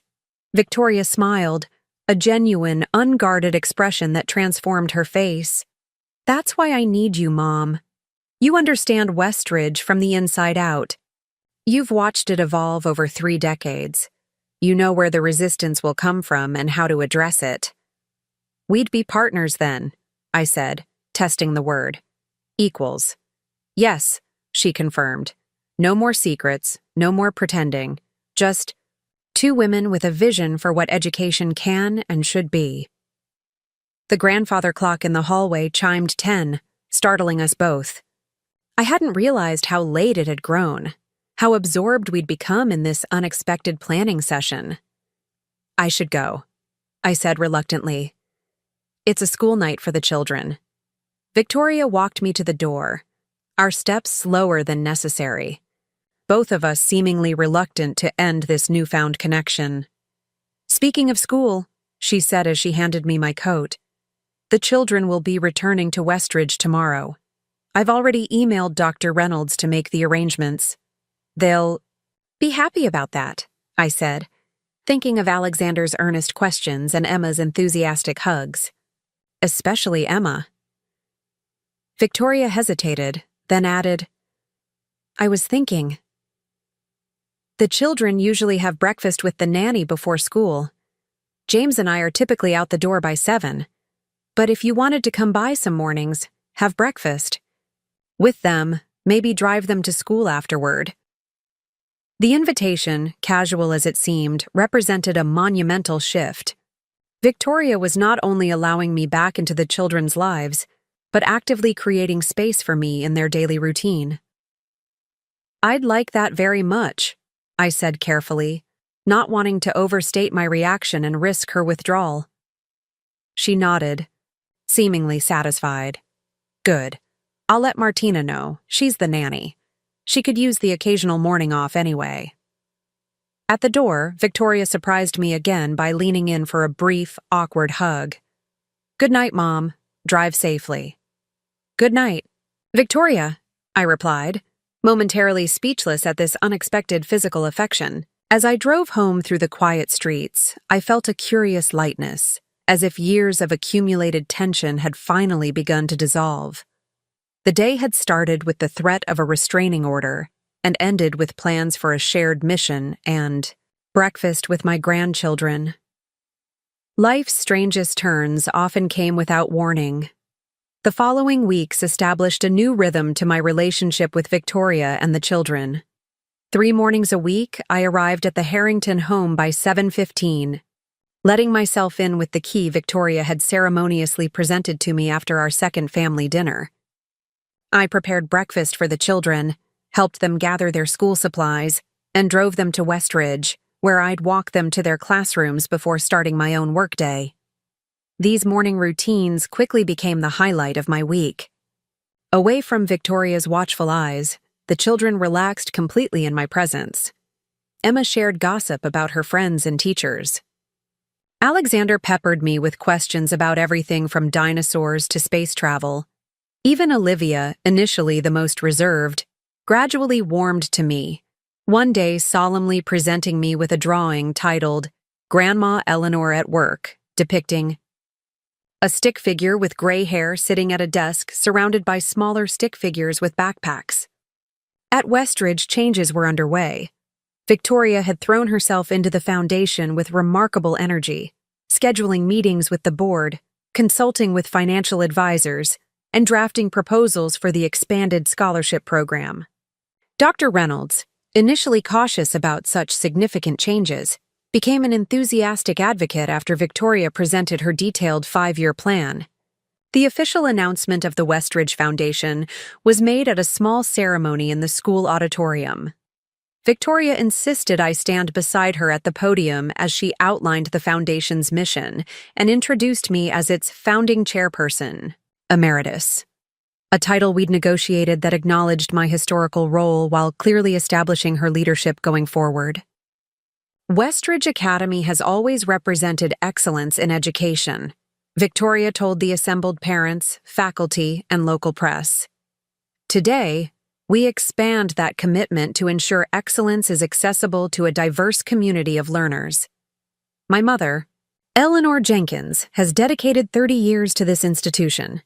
Her vision, along with that of the late Mrs. Abernathy, will guide us as we enter this new chapter. The applause was polite but reserved, particularly from the section where the Harringtons and their social circle were seated. William Harrington's face remained impassive throughout Victoria's speech, while Margot's tight smile suggested constrained disapproval. Only James applauded enthusiastically, his supportive gaze fixed on Victoria. Afterward, as we mingled with guests at the reception, Margot cornered me by the refreshment table, her diamonds glittering under the fluorescent lights. "Eleanor," she greeted me with artificial warmth. "What an interesting announcement. Victoria seems quite passionate about this project." "She is," I agreed neutrally. "The foundation represents an important evolution for Westridge." Margot's smile didn't waver, but her voice dropped to ensure only I could hear. "I must say, this sudden revelation about your financial situation has been quite the topic of conversation. One can't help wondering why you maintained the pretense of being just an employee all these years." "It wasn't a pretense, Margot. I was an employee, I still am in many ways.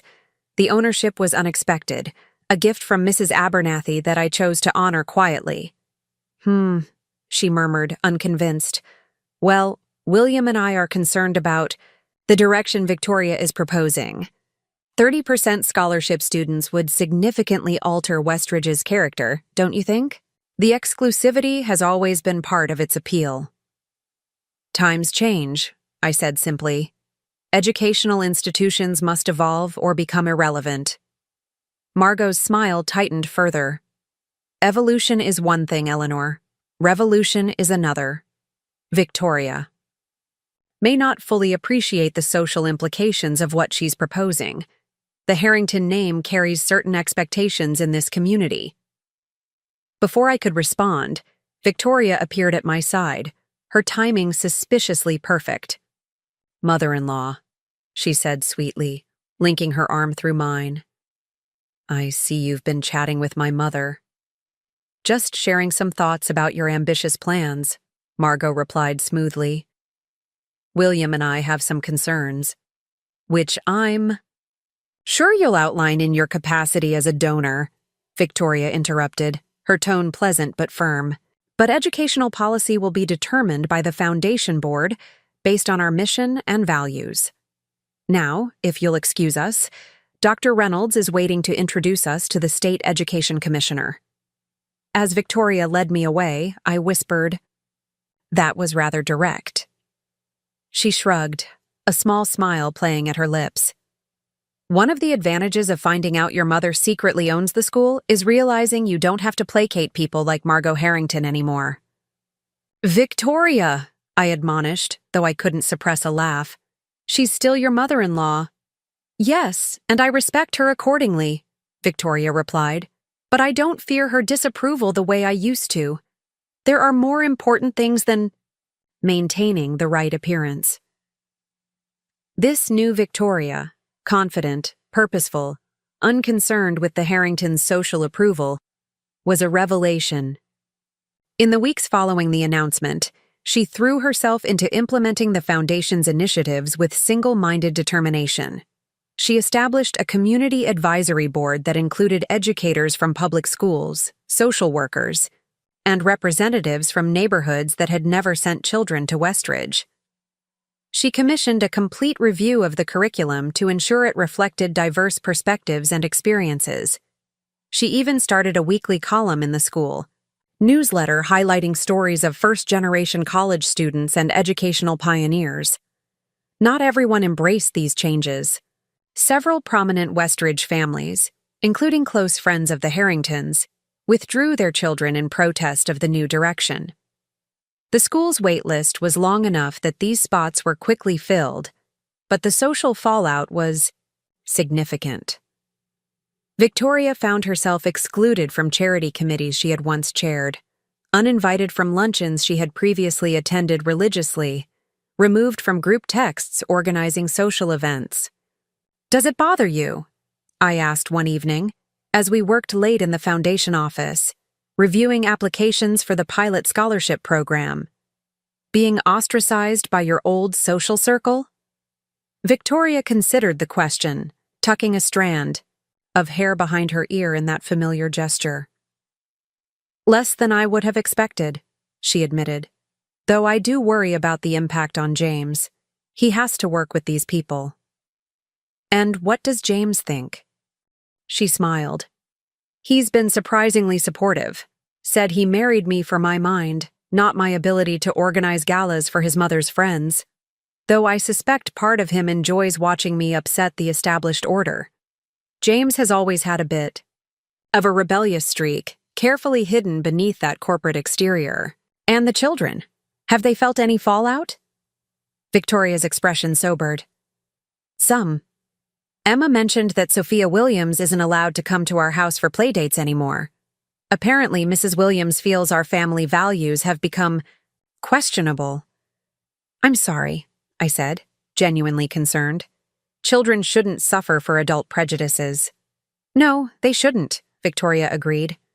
"But it's also a valuable lesson about standing up for what you believe in, even when it costs you socially. That's not something I understood until recently." She fell silent, focusing on the application in front of her, but I sensed there was more she wanted to say. I waited, sorting through my own stack of papers, giving her the space to collect her thoughts. "You know," she finally continued, "all those years I spent trying to fit into the Harrington world, I never really felt like I belonged. I was always waiting for someone to point out I didn't deserve to be there, that I was fundamentally an imposter. Now that some of them have actually rejected me, it's almost a relief. The worst has happened, and I'm still standing." "More than standing," I observed. "You're building something meaningful, something that honors where you came from rather than erasing it." She nodded, a certain peace in her expression I hadn't seen in years. "I wish I'd understood sooner what you tried to teach me, that dignity doesn't come from what others think of you, but from what you know of yourself."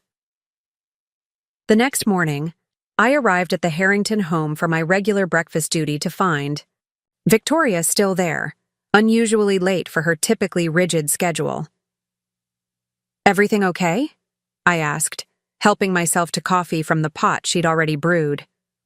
"Fine," she assured me, though her expression was tense. "Just waiting for a call?" "From James. He's meeting with his father this morning about us." "The foundation," I guessed. She nodded, absently straightening Emma's lunchbox on the counter. "William has made it clear he disapproves of the direction we're taking Westridge. He's threatened to withdraw the Harrington family's annual donation, quite substantial, if we proceed with the expanded scholarship program." My stomach tightened. Despite our newfound financial security with Mrs. Abernathy's endowment, losing the Harrington donation would significantly impact our operating budget. That's substantial leverage.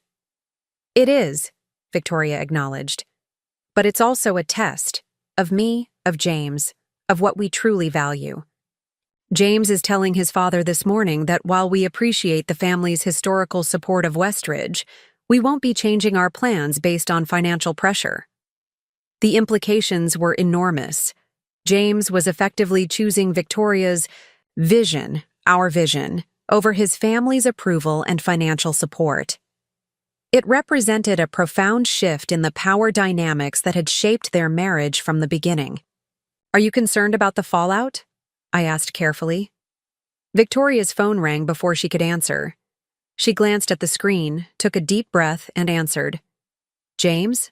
How did it go?" I couldn't hear his response, but Victoria's expression shifted from tension to surprise to something approaching triumph. "He said what? Are you serious?" "No, of course I'm not upset. It's just unexpected." After a few more exchanges, she ended the call and turned to me, her eyes wide with disbelief. "You won't believe what just happened. William didn't withdraw the donation. Instead, he's doubling it, specifically earmarked for the scholarship program." "What?" I nearly spilled my coffee. "But Margot said—" "Apparently, William and Margot don't see eye to eye on this," Victoria explained, still processing the news herself. "James says his father was actually impressed by my conviction and entrepreneurial approach to education reform. Said it reminded him of himself when he was building his first company." "So he supports the changes?" "Not exactly," Victoria clarified. "He still has reservations about altering Westridge's exclusive character. But he respects that I'm willing to stake my reputation on something I believe in." According to James, his exact words were, "At least she's fighting for something meaningful, not just another damn charity gala." We both burst into surprised laughter, the tension of the morning dissolving into relief. As I helped the children, with breakfast and school preparations, I watched Victoria move around the kitchen with a newfound lightness, humming under her breath as she packed lunches and signed permission slips. This was the daughter I remembered, passionate, determined, unafraid of challenge. She had been hidden for years beneath layers of social conditioning and Harrington expectations, but she had never truly disappeared. She had simply been waiting for the right moment to re-emerge. Later that day, as Victoria and I interviewed candidates for the new community outreach coordinator position, I found myself studying her profile during a break between appointments. The determined set of her jaw, the thoughtful furrow between her brows, the quick intelligence in her eyes. These were features I'd recognize anywhere, traits that connected us despite our many differences. "What?" she asked, catching me staring. "Nothing," I said, smiling. "Just thinking about how proud I am of you." Victoria's expression softened. "Because of the foundation?" "Because of who you are," I clarified. "The foundation is just an expression of that." She looked momentarily flustered, unused to such direct affirmation. "Well, I had a good teacher." It wasn't quite, "I love you," but from Victoria, it felt just as significant, an acknowledgement of connection, of shared values, of a bond that had weathered decades, of misunderstanding and was finally finding solid ground. As we welcomed the next candidate into the office, I thought about the journey that had brought us here, from that rainy afternoon on Victoria's porch, facing a slammed door and the threat of a restraining order, to this moment of shared purpose and mutual respect. The path had been neither straight nor easy, but perhaps that made the destination all the more meaningful. Later that evening, as I prepared to leave the office, Victoria appeared in my doorway with an unexpected question. "Mom, how would you feel about moving?" I blinked, caught off guard. "Moving? Where?" The Westridge caretaker's house has been vacant since Mr. Peterson retired last year. It's on campus, just behind the athletic fields, a lovely little cottage with a garden. As chairperson emeritus, you'd be entitled to live there rent-free. It would put you closer to the school and to us. The offer took my breath away. The caretaker's cottage was charming, a 2-bedroom stone house with a wraparound porch and flowering trees in the yard. I'd always admired it when walking the campus grounds. But more significant than the property itself was what Victoria's offer represented. A permanent place for me, not just in the Westridge community, but in her life and the children's lives. "Are you sure?" I asked, not wanting to read too much into the gesture. Victoria nodded, her expression open and genuine. "The children would love having you so close. Emma's already talking about weekend sleepovers at Grandma's cottage. And practically speaking, it would make our morning routines much simpler. The school bus passes right by on its route to campus." "It sounds perfect," I admitted, allowing myself to imagine morning coffee on that porch, weekends gardening with the children, evening walks around the campus I'd called home for 30 years. "Good," Victoria said decisively. "I'll have James draw up the paperwork. We can help you move next weekend if that works for you." As she turned to leave, I called after her. "Victoria?" She paused, looking back questioningly. "Thank you," I said simply. She smiled, a full, unguarded expression that reminded me of the little girl who used to run into my arms after school. "No, Mom, thank you. For everything." As I drove home that evening to my apartment, the same one Victoria had grown up in, the one she'd been so eager to escape, I felt a sense of completion I hadn't experienced in years. The circle was closing, but not ending. Rather, it was expanding to include new possibilities, new connections, new understanding. In revealing the truth about Westridge, I had feared losing what little relationship remained with Victoria.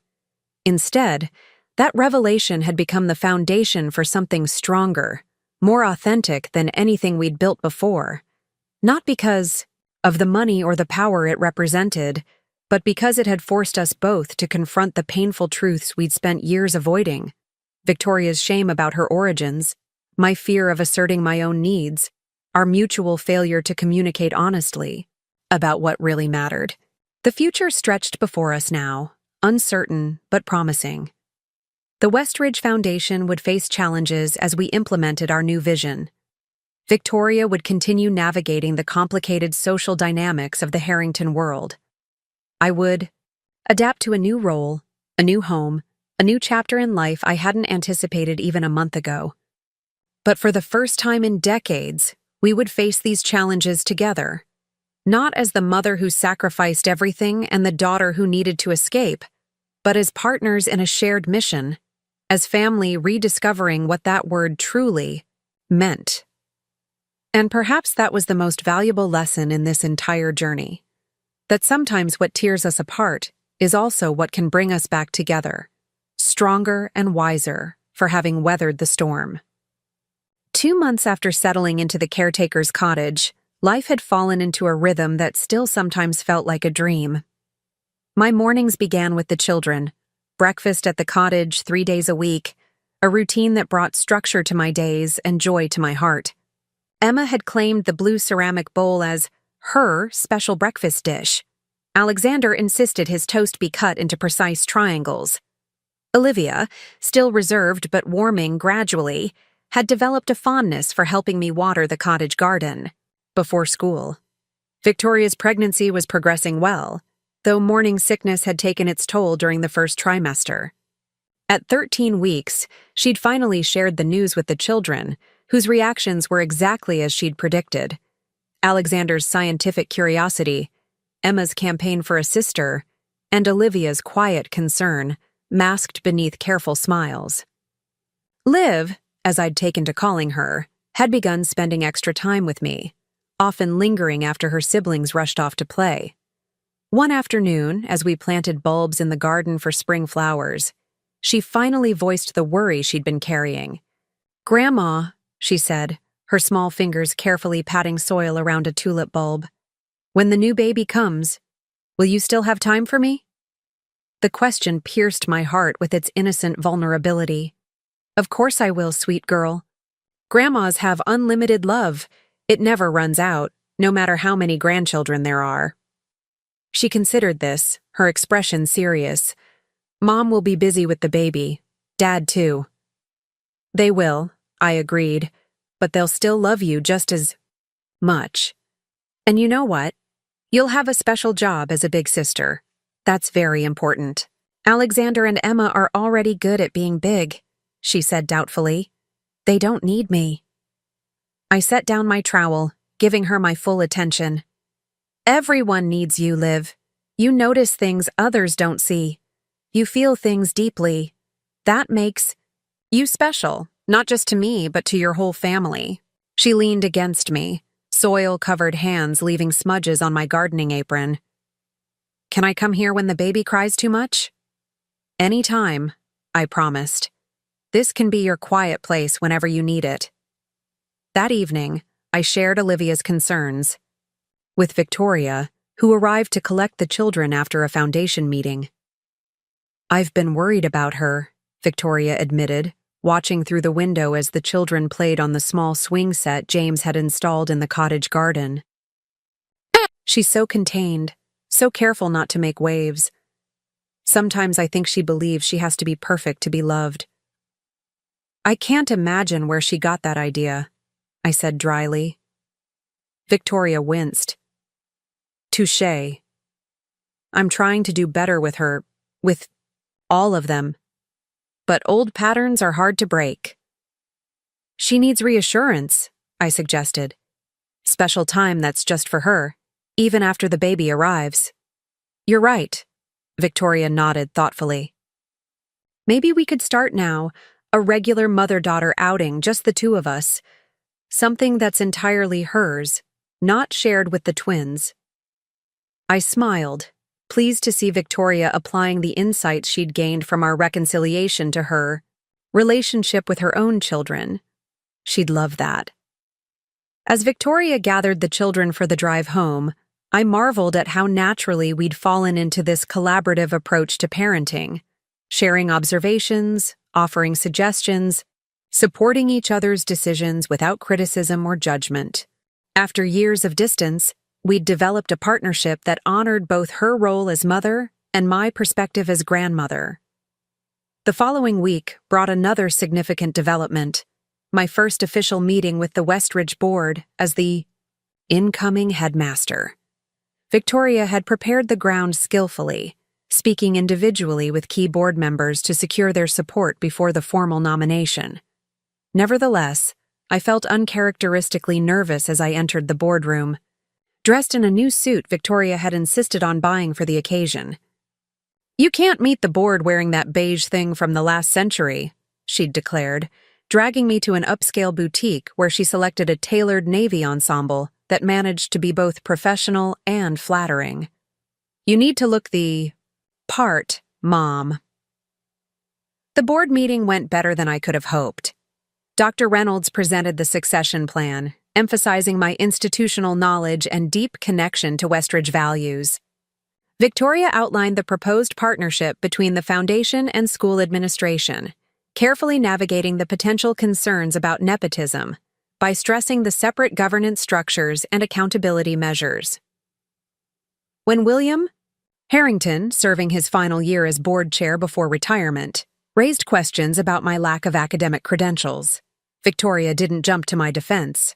Instead, she allowed me to address his concerns directly, explaining the proposed partnership with an academic dean, highlighting my hands-on experience with every aspect of school operations, and articulating a vision for Westridge that honored tradition while embracing necessary evolution. "Mrs. Jenkins," William said finally, his tone measured but not unfriendly, "I've been on this board for 20 years. In that time, I've seen 3 headmasters come and go. Each arrived with impressive degrees and extensive administrative experience. Each struggled to truly understand what makes Westridge unique." He paused, adjusting his glasses in a gesture reminiscent of James.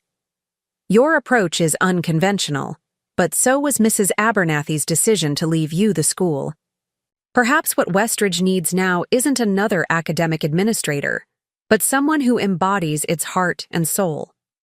Someone who has lived its mission from every angle." The board voted unanimously to approve my appointment, effective upon Dr.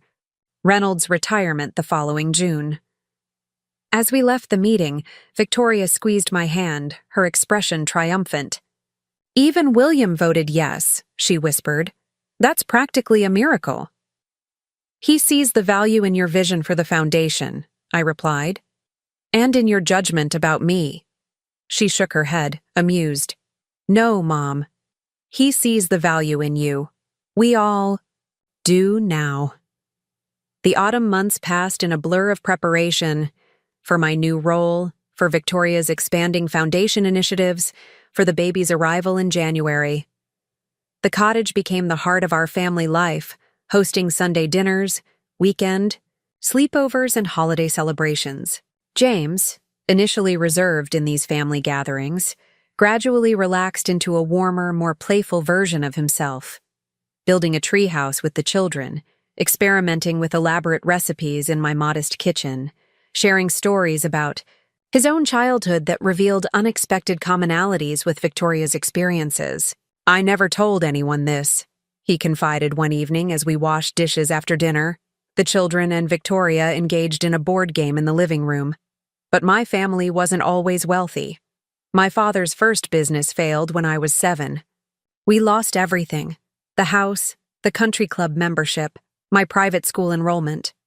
For almost 3 years, we lived in a small apartment while he rebuilt from scratch." "Victoria doesn't know?" I asked, surprised. He shook his head. "My parents rewrote that chapter of our family history once they regained financial stability. They never discuss it, and I learned early on not to mention it. But those years were actually some of my happiest memories. My mother had to work for the first time, so I had more freedom. Our apartment was in a neighborhood with lots of children. I played outside until dark, made friends based on shared interests rather than social connections." "Why tell me now?" I asked gently. James dried a plate thoughtfully. "Because watching you and Victoria rebuild your relationship has made me reconsider what stories we tell, what truths we honor. I don't want my children, or this new baby, growing up with the sanitized version of our family history that erases all struggle, all resilience." "Have you discussed this with Victoria?" "Not yet," he admitted, "but I will. She's changing, becoming more comfortable with where she came from. I think she might be ready to hear that the Harrington facade isn't as perfect as she once believed." This conversation gave me new insight into James, his support of Victoria's foundation initiatives, his willingness to challenge his parents' expectations, his genuine commitment to raising children with values beyond social status and financial success. There was more depth to him than I'd recognized, more complexity to his relationship with Victoria than I'd understood from the outside. As Christmas approached, the cottage transformed into a festive haven, with handmade decorations created by the children adorning every surface.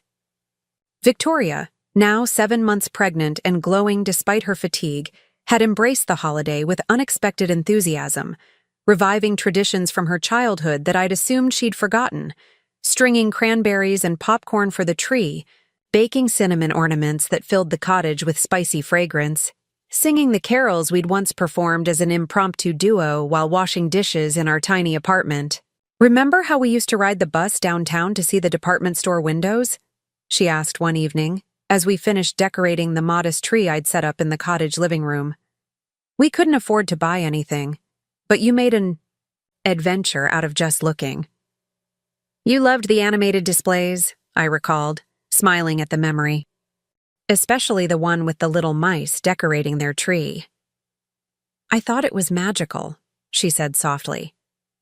I didn't understand then that you were teaching me to find joy in experiences rather than things. That even when we couldn't afford presents, we could create memories. You were always easily entertained, I teased, adjusting a handmade ornament crafted by Alexander, a startlingly accurate replica of the cottage made from popsicle sticks and painted in meticulous detail. I'd like to take the children downtown to see the windows, she said suddenly, to start that tradition with them, even though they've never known what it's like to go without.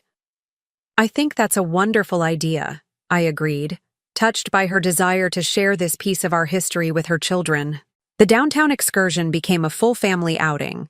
Victoria and James, all 3 children, and me, navigating the holiday crowds with thermos containers of hot chocolate and a carefully planned itinerary of window displays to visit. Emma declared, "It the best day ever," while Alexander methodically photographed each display with the children's camera Victoria had given him. Even Olivia emerged from her usual reserve, eyes wide with wonder at the animated scenes. Standing slightly apart, watching Victoria point out details to the children, her arm linked through James, her pregnant silhouette illuminated by the colorful lights, I felt a surge of emotion so powerful it momentarily took my breath away. This was the future I had always wanted for her. Not the wealth or social status, but the genuine happiness, the loving family, the confidence to embrace both where she came from and where she was going. "Penny for your thoughts," James said, joining me while Victoria led the children to the next window. "Just gratitude," I replied honestly, "for all of this, for her happiness, for being included in it." He nodded, understanding in his eyes. "She was incomplete without you, Eleanor. We all were, though I didn't realize it until recently." The holiday itself brought another surprise, an invitation to Christmas dinner at the Harrington estate, delivered by James but clearly initiated by his mother. "Mom wants to include you," he explained, visibly uncomfortable with the messenger role. "She says it's important for the children to have both grandmothers present for holidays." Victoria was immediately suspicious. What prompted this sudden inclusivity? Mother Harrington has barely acknowledged Mom's existence for 7 years. "I think she's genuinely trying," James said defensively. "Dad's retirement has changed their dynamic. She's less focused on social positioning now that he's stepped back from public life. Or she's realized I'm a permanent fixture now that Mom owns Westridge and I run the foundation," Victoria countered, protectively skeptical. "She can't exactly exclude the headmaster and director from community events anymore." "Does it matter?" "Why?" I interjected. "If she's extending an olive branch, perhaps we should accept it." Victoria studied me doubtfully. "Are you sure? Dinner with Margot Harrington isn't exactly a relaxing holiday experience. There will be formal place settings, multiple courses, strict expectations about behavior, especially the children's." "I think I can manage to use the right fork," I said dryly, "and it would mean a lot to the children to have their whole family together." In the end, Victoria reluctantly agreed, though she spent the days before Christmas coaching me on Harrington, holiday protocols and warning the children about behavior expectations. "Just be yourselves," I told the children on Christmas morning, as they opened presents at the cottage before the scheduled afternoon dinner at the Harrington estate. "Your other grandparents love you just as I do." Emma looked unconvinced. "Grandma Margot doesn't laugh like you do, and she never lets us help in the kitchen." "Different grandmas have different ways of showing love," I explained. Though privately, I wondered if Margot Harrington's rigid adherence to social formalities left much room for genuine connection with her grandchildren. The Harrington home. was exactly as intimidating as I remembered from Victoria's wedding. A sprawling colonial mansion set on manicured grounds, decorated for Christmas with professional perfection. Every wreath, garland, and ornament coordinated in tasteful gold and burgundy themes. Even the gifts under the towering tree were wrapped in matching paper with elaborate bows. Margot greeted us in the foyer, elegant as ever in a cashmere sweater and pearls. Her silver hair swept into an immaculate chignon. To my surprise, she embraced me briefly after welcoming Victoria and James.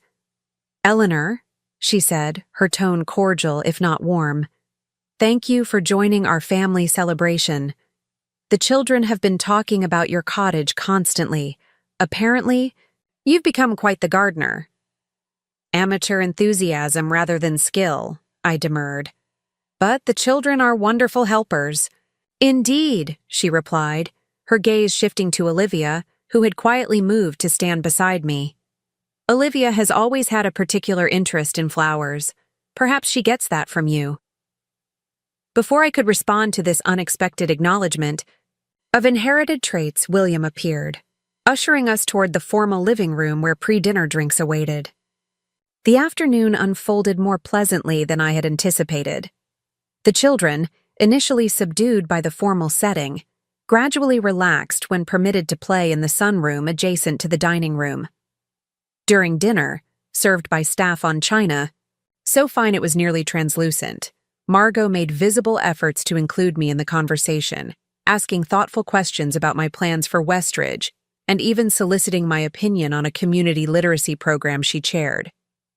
"Your perspective would be valuable," she said, surprising everyone at the table, "given your experience with educational access issues." As dessert was served, an elaborate bûche de Noël that prompted gasps of delight from the children, William raised his glass in a toast that further astonished me. "To family," he said simply, "in all its forms, traditional and unconventional, and to new beginnings." He nodded specifically in my direction, a gesture of inclusion I wouldn't have thought possible months earlier. Later, as Victoria and I helped clear dessert plates despite Margot's insistence that the staff would handle it, my daughter whispered, "What did you do to Mother Harrington? I've never seen her this accommodating." "Nothing," I assured her. "I think she's genuinely trying, in her own way." "Well, it's a Christmas miracle," Victoria declared. "Though I'm not letting my guard down completely. Mother Harrington plays the long game." Perhaps she did, but as the evening continued with carols around the piano and the exchange of final gifts, I observed moments of genuine warmth from both Harrington grandparents, William patiently teaching Alexander a simple piano tune, Margot admiring Olivia's quiet rendition of Silent Night, both of them listening attentively as Emma recounted the downtown window displays with theatrical flourish. When it was time to leave, Margot drew me aside in the hallway, her expression more vulnerable than I'd ever seen it. "Eleanor," she began hesitantly, "I owe you an apology. For years I viewed you as, well, as less than us. I judged Victoria's background as a deficit, rather than recognizing the strength it gave her." I waited, sensing there was more she wanted to say. "Watching you and Victoria rebuild your relationship has made me reconsider many assumptions," she continued. "The foundation she's creating, with your guidance, represents values I've claimed to support but rarely acted upon. The changes at Westridge, opening opportunities to deserving students regardless of background, they're changes I would have resisted a year ago." "What changed your perspective?" I asked gently. She smiled faintly. "Partly the children. They speak about you with such love, such admiration. Partly Victoria herself. She's become more confident, more purposeful since reconnecting with you. And partly my own reflection. At my age, one begins to consider what legacy truly matters. It wasn't a complete transformation. Margot Harrington would always value social standing and traditional markers of success. But it was a beginning, an opening toward mutual respect that might eventually blossom into genuine friendship. As James drove us back to the cottage, Victoria leaned against my shoulder in the back seat. The children dozed beside us, the Christmas lights from neighboring homes casting colorful patterns across our faces. "That went better than I expected," she murmured sleepily. "It's a season of miracles," I replied, embracing the quiet joy of this moment. My daughter beside me, my grandchildren sleeping peacefully, the future stretching before us, filled with possibilities I hadn't dared to imagine 6 months earlier. When we arrived at the cottage, James carried the sleeping twins to the car while Victoria gently woke Emma, who had insisted on staying awake for the drive. "Can't I sleep over with Grandma?" she protested, rubbing her eyes. "It's Christmas." "Not tonight, sweetheart," Victoria said. "But soon, I promise." As they prepared to leave, Victoria lingered on the porch, one hand resting on her rounded abdomen. "Thank you, Mom, for everything." "That's what mothers do," I replied, our familiar exchange now carrying layers of shared understanding, of forgiveness offered and accepted, of love that had weathered estrangement and emerged stronger. Watching their car disappear down the lane, Christmas lights twinkling through the winter darkness, I felt a profound sense of completion. Not an ending, but a resolution. The closing of one chapter and the opening of another. Richer and more beautiful than I could have imagined when Victoria first banned me from my grandchildren's lives. I had given her everything, as mothers do. And in return, she had finally given me the greatest gift of all. Not just access to my grandchildren, but her true self, no longer hidden behind social pretense or shame about her origins. We had both come home at last to the truth of who we were together and the promise of who we might become. Up next, you've got 2 more standout stories right on your screen. If this one hit the mark, you won't want to pass these up. Just click and check them out.